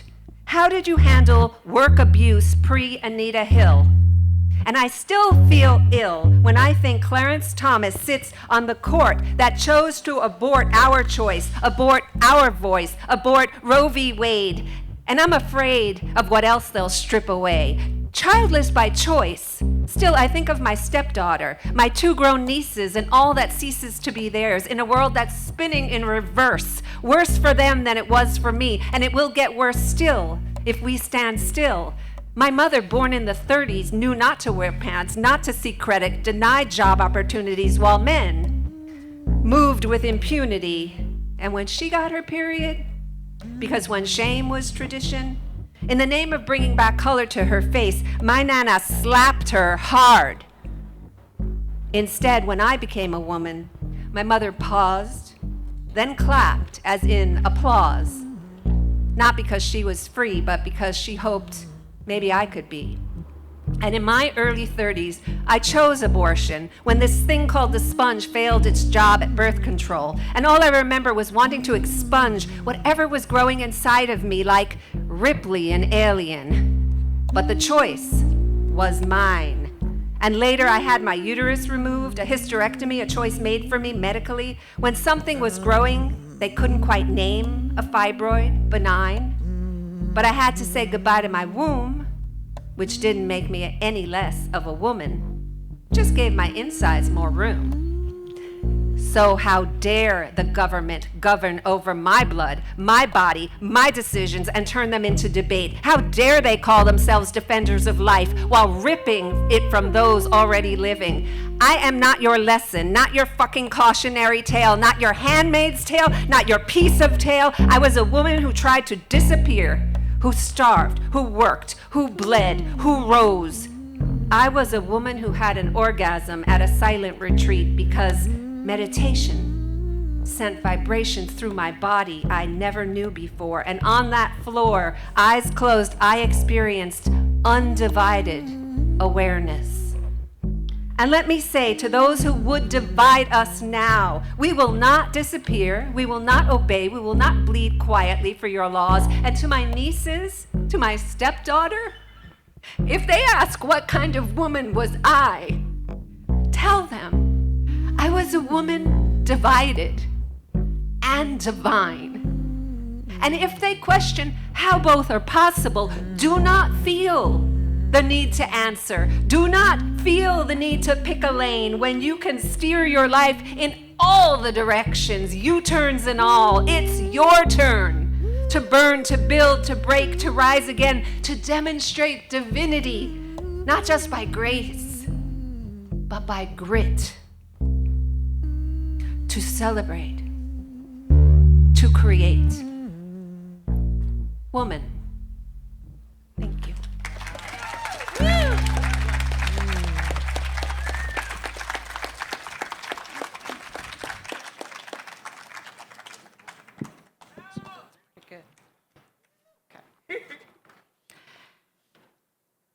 And then, so now, fuck them.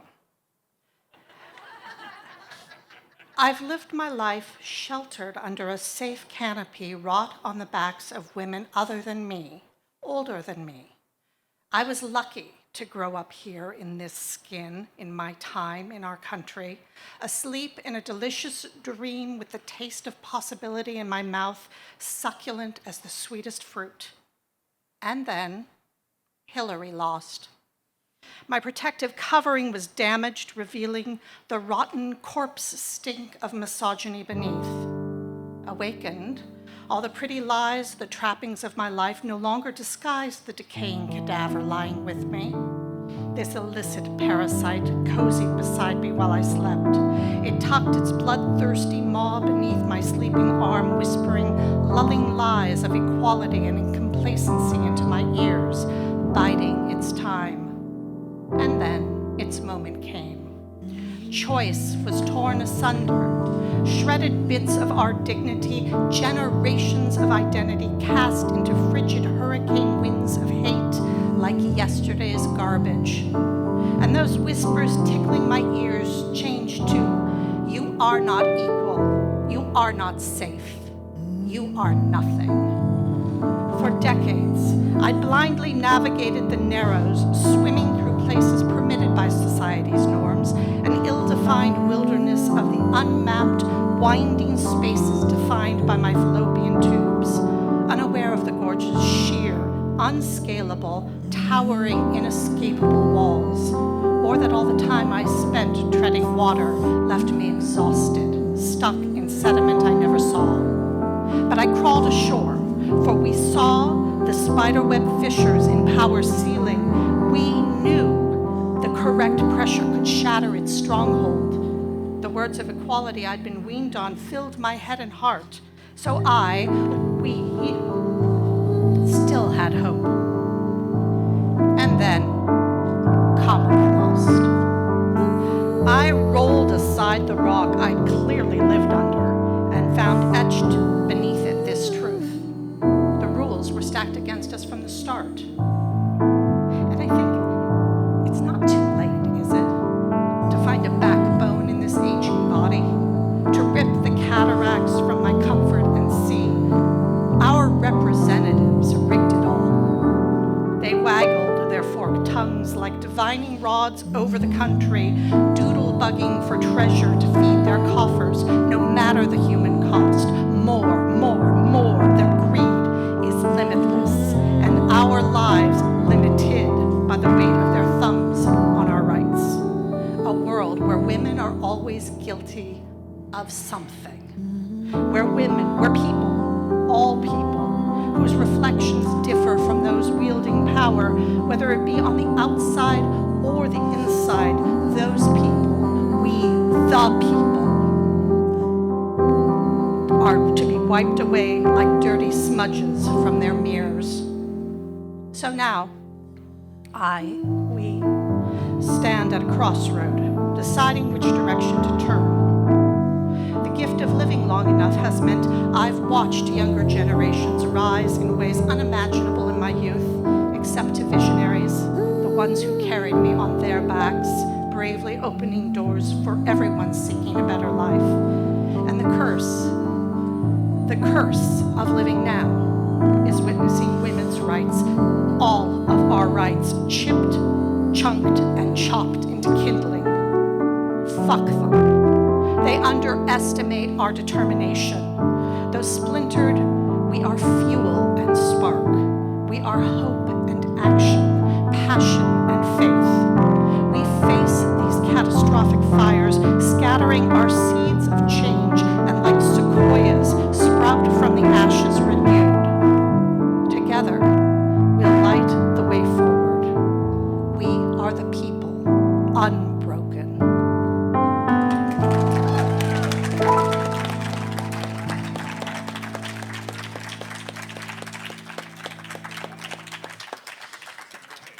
Okay, thank you. I like the dollar store. It's kind of embarrassing to admit, like saying you watch true crime, but I do like the dollar store. And I'm no snob. I'm just as glad at the happy dollar as I am at the pinchy dollar. As long as there are bargains and treasures to find, I'm there. That day, I stopped at the Dollar Tree in El Sereno. I did my usual route through the arts and crafts, stationery goods, then headed to the candy aisle.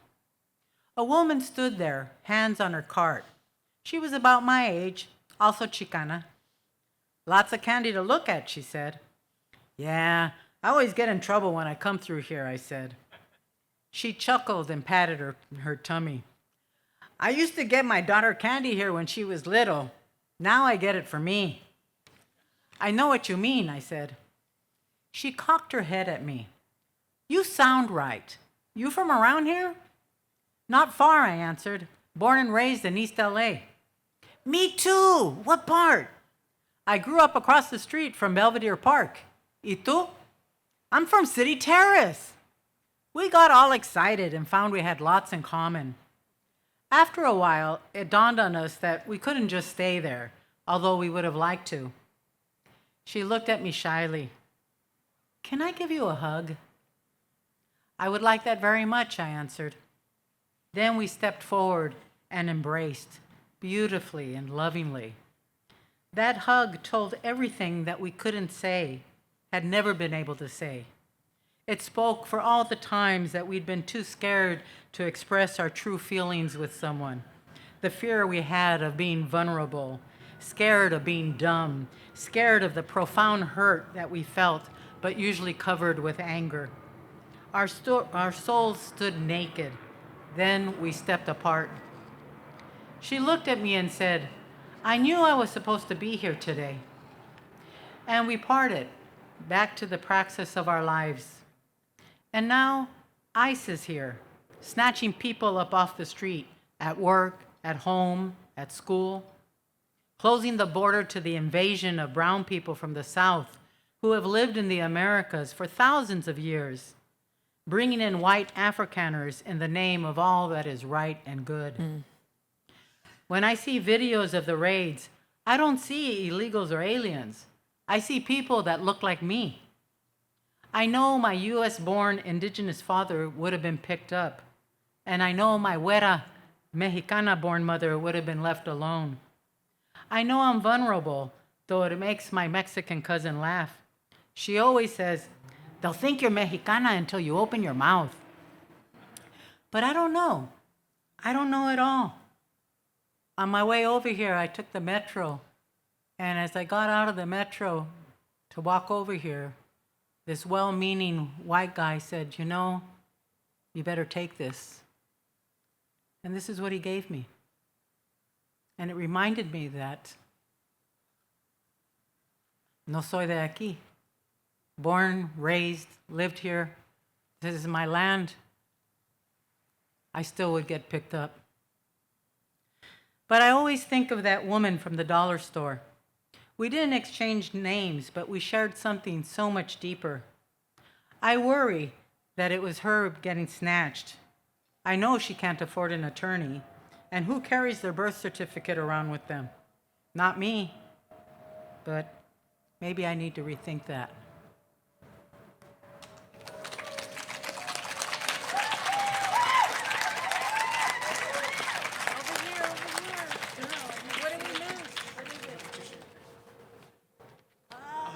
Yes.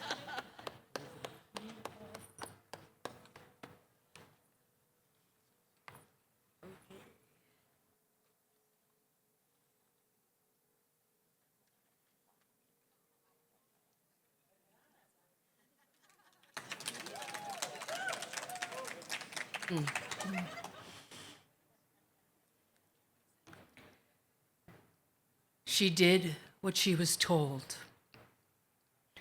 She did what she was told, lying still on the gurney. Throwback to the caveman, he said.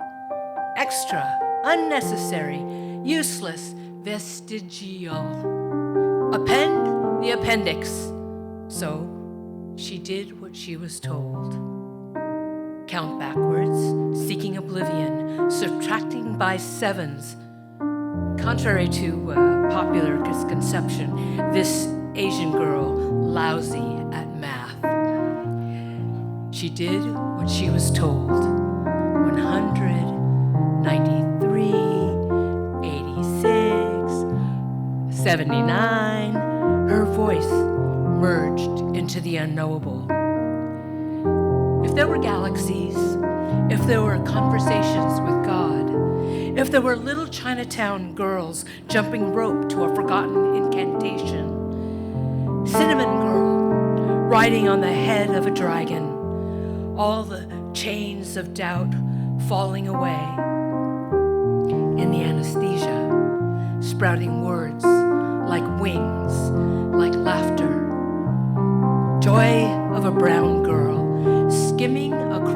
Milky Way,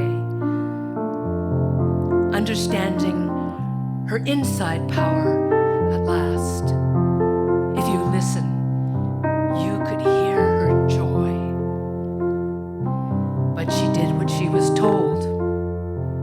Good girl, smart girl. She did what she was told. But then, coming in hazy, woozy, faded stories about baby makers, indigent women who made wrong choices, bad errors, miscalculations, crackheads, burdens on society.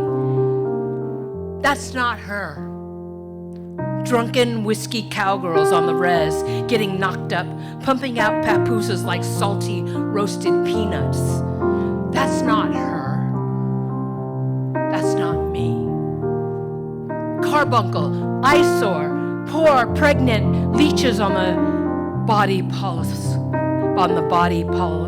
populace. That's not her, and that's not me. Poor, uneducated women, poor black women, poor brown women, definitely not her. Good girl, smart girl, that's her. That's me. Hysterectomies without their consent. She read about this. I heard about this. Their uterus, their fallopian tubes, no longer under their jurisdiction because they did what they were told. Their bodies, owned by decision makers who also did what they were told. That was them, not her. That was them, not me. Good girl, smart girl. And when she awoke, he told her the surgery a success, all according to plan. And oh, we also took your ovaries. Her ovaries. Yes, left and right. They were ugly. So we took them out. Her ovaries were ugly. My insides, ugly. So he took them without asking. Permission not required. You'll thank me later, he said. Good girl, smart girl. Get some rest. Thank you.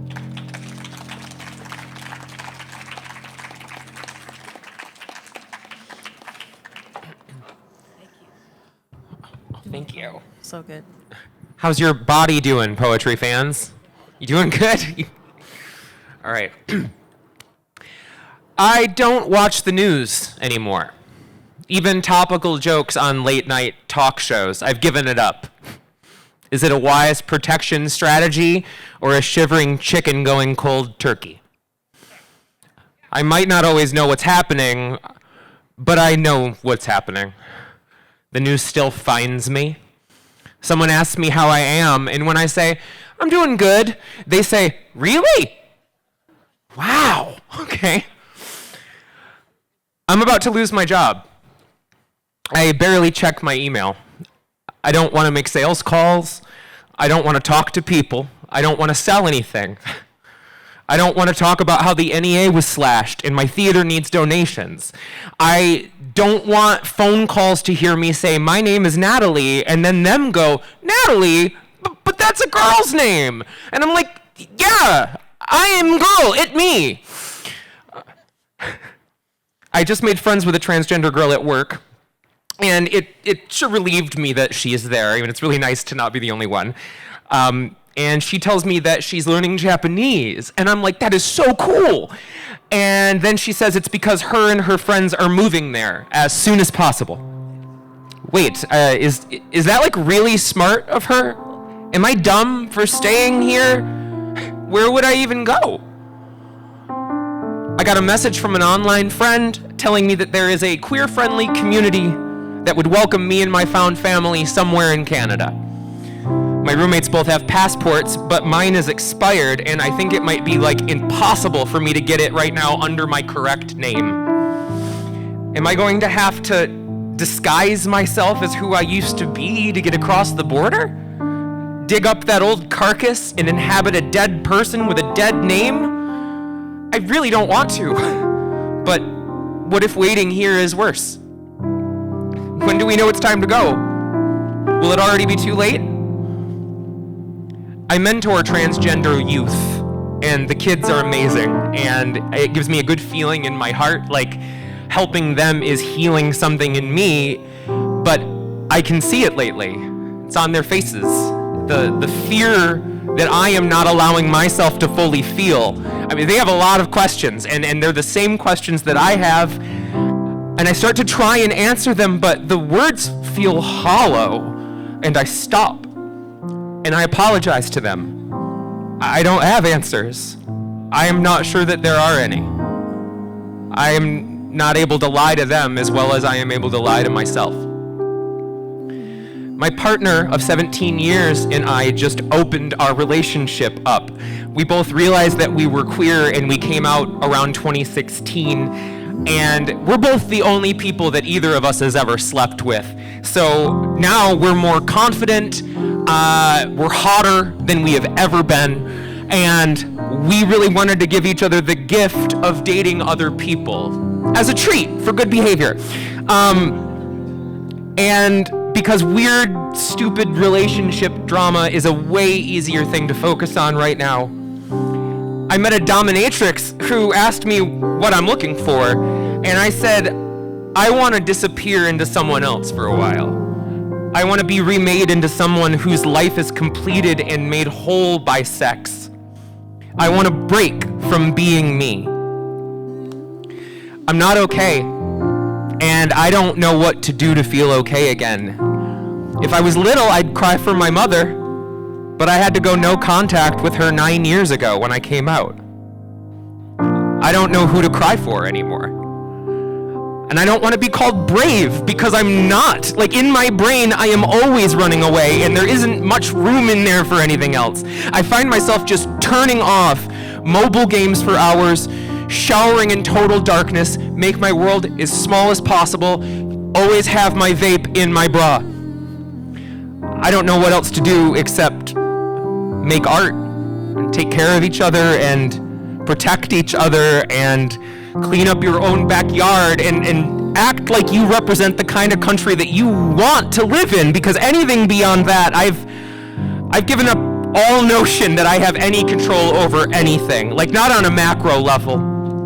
I didn't accept that in 2016 and got on any fight with any person I could online. And it rolled around again and I was like, did you learn anything? I think I accept it now. I guess I'm here living through this time because I am supposed to be here. I'm here today because you are supposed to hear me. We're meeting because maybe this connection means something.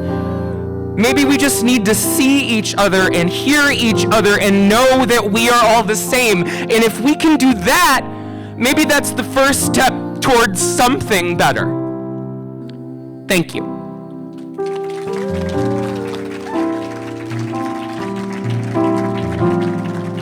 Don't you bring me down today.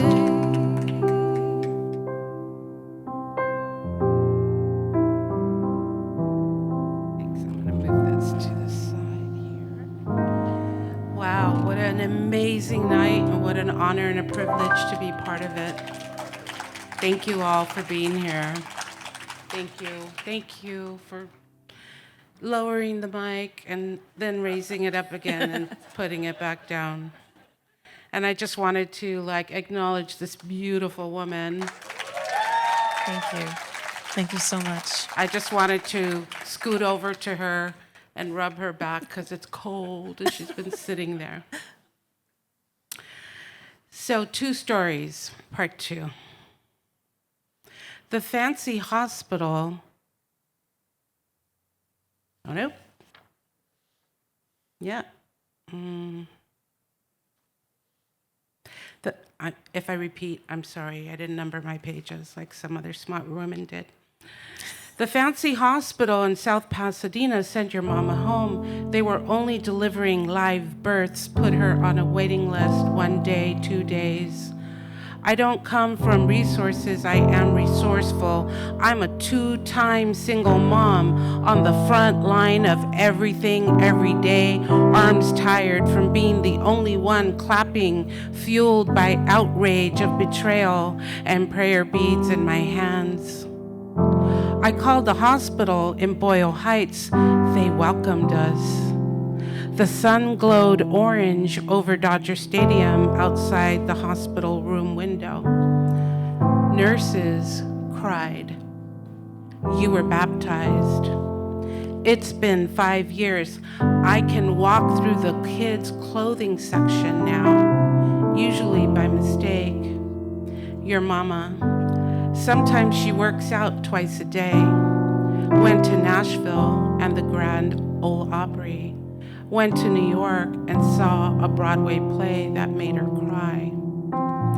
Auntie moved to college where the forest meets the ocean and the winter is damp in my bones. We visit her, make tamales at Christmas, give each other gifts with your name on them, Estrella.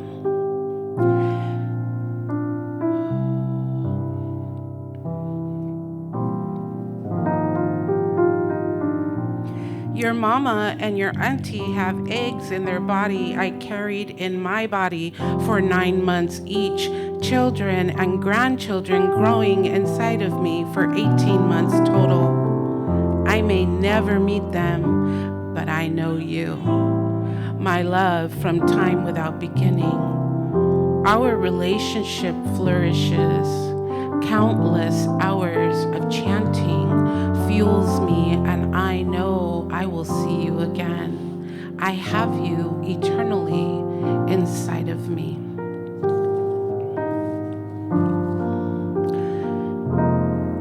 I have my birth certificate on me, and my ancestry report says 52% indigenous.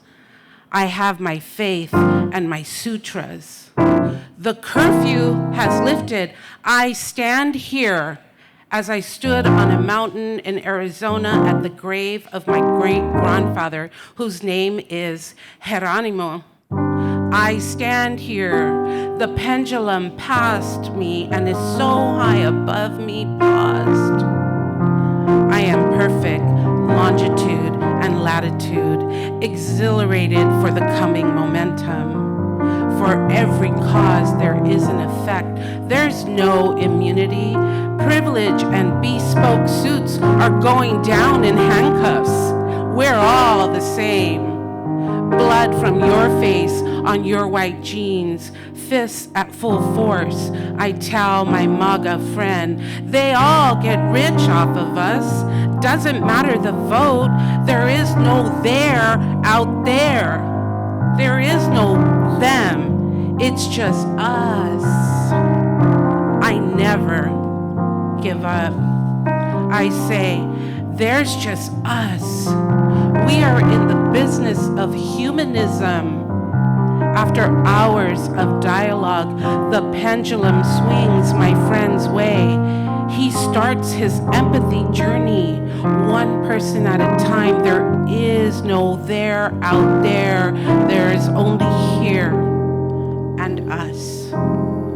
Spread the news, my dear friend. The West Side Brothers are dead. Thank you.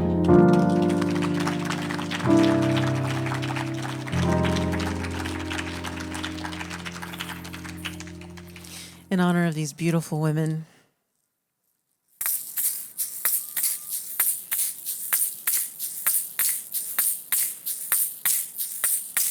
I am my mother's savage daughter, the one who runs barefoot cursing sharp stones. I am my mother's savage daughter.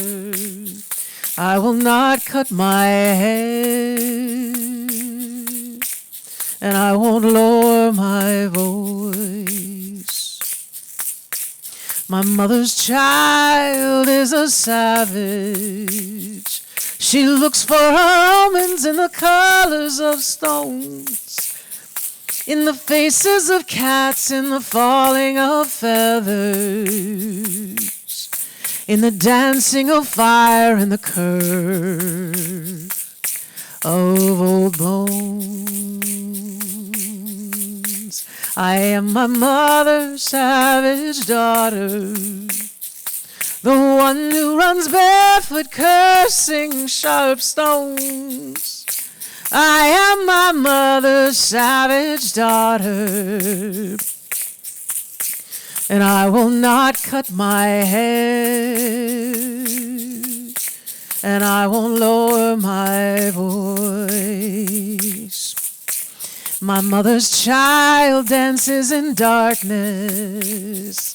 She sings heathen songs by the light of the moon, and watches the stars and renames the planets,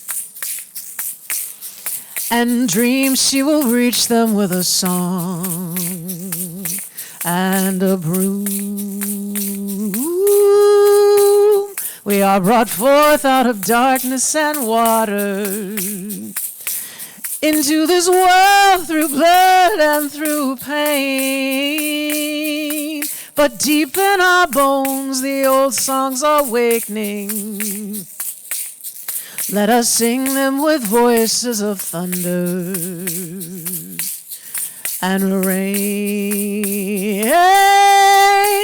We are our mother's savage daughters, the ones who run barefoot cursing sharp stones. We are our mother's savage daughters. We will not cut our hair. We will not cut our hair. We will not cut our hair. And we won't lower our voice.